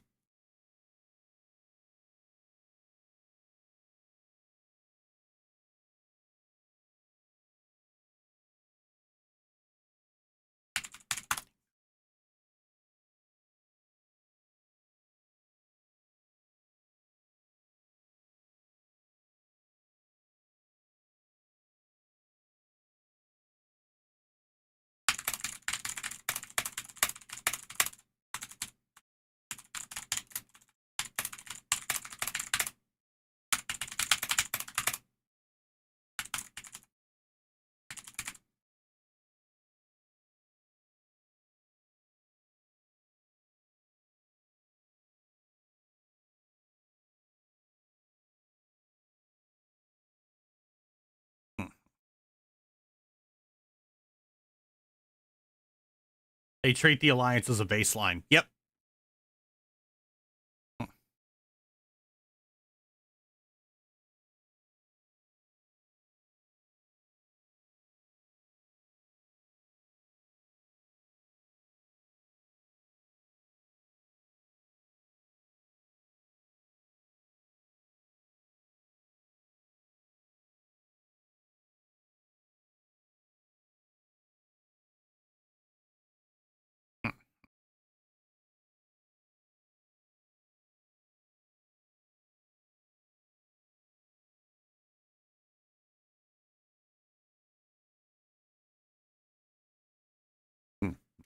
There's something to be said about gamers, vibes-based politics and writing not meshing well.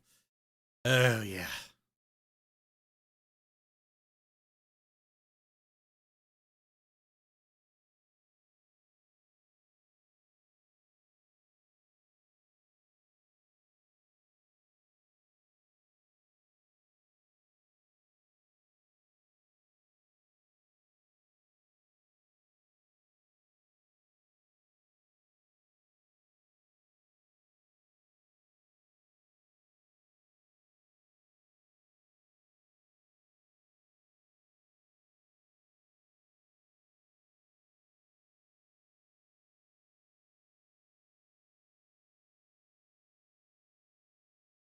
Headache kicking my ass actually carry on without me. So yeah, Astrologus.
Too stupid to write their story with nuance or don't want to upset their mostly knuckleheaded fan base. Either way makes them look bad.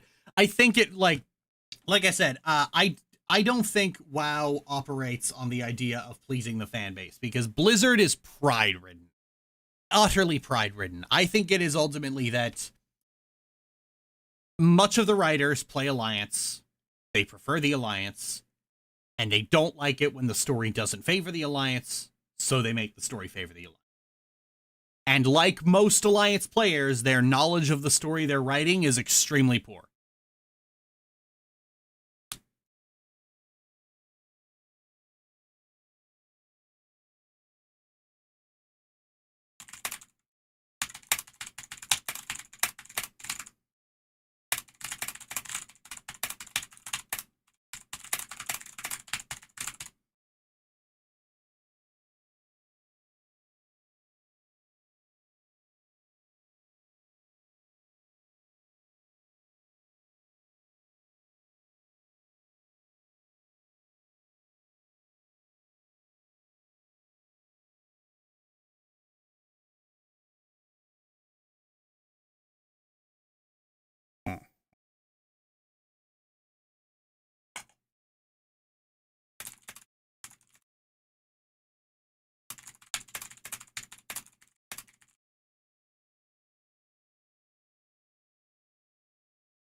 All right. Well,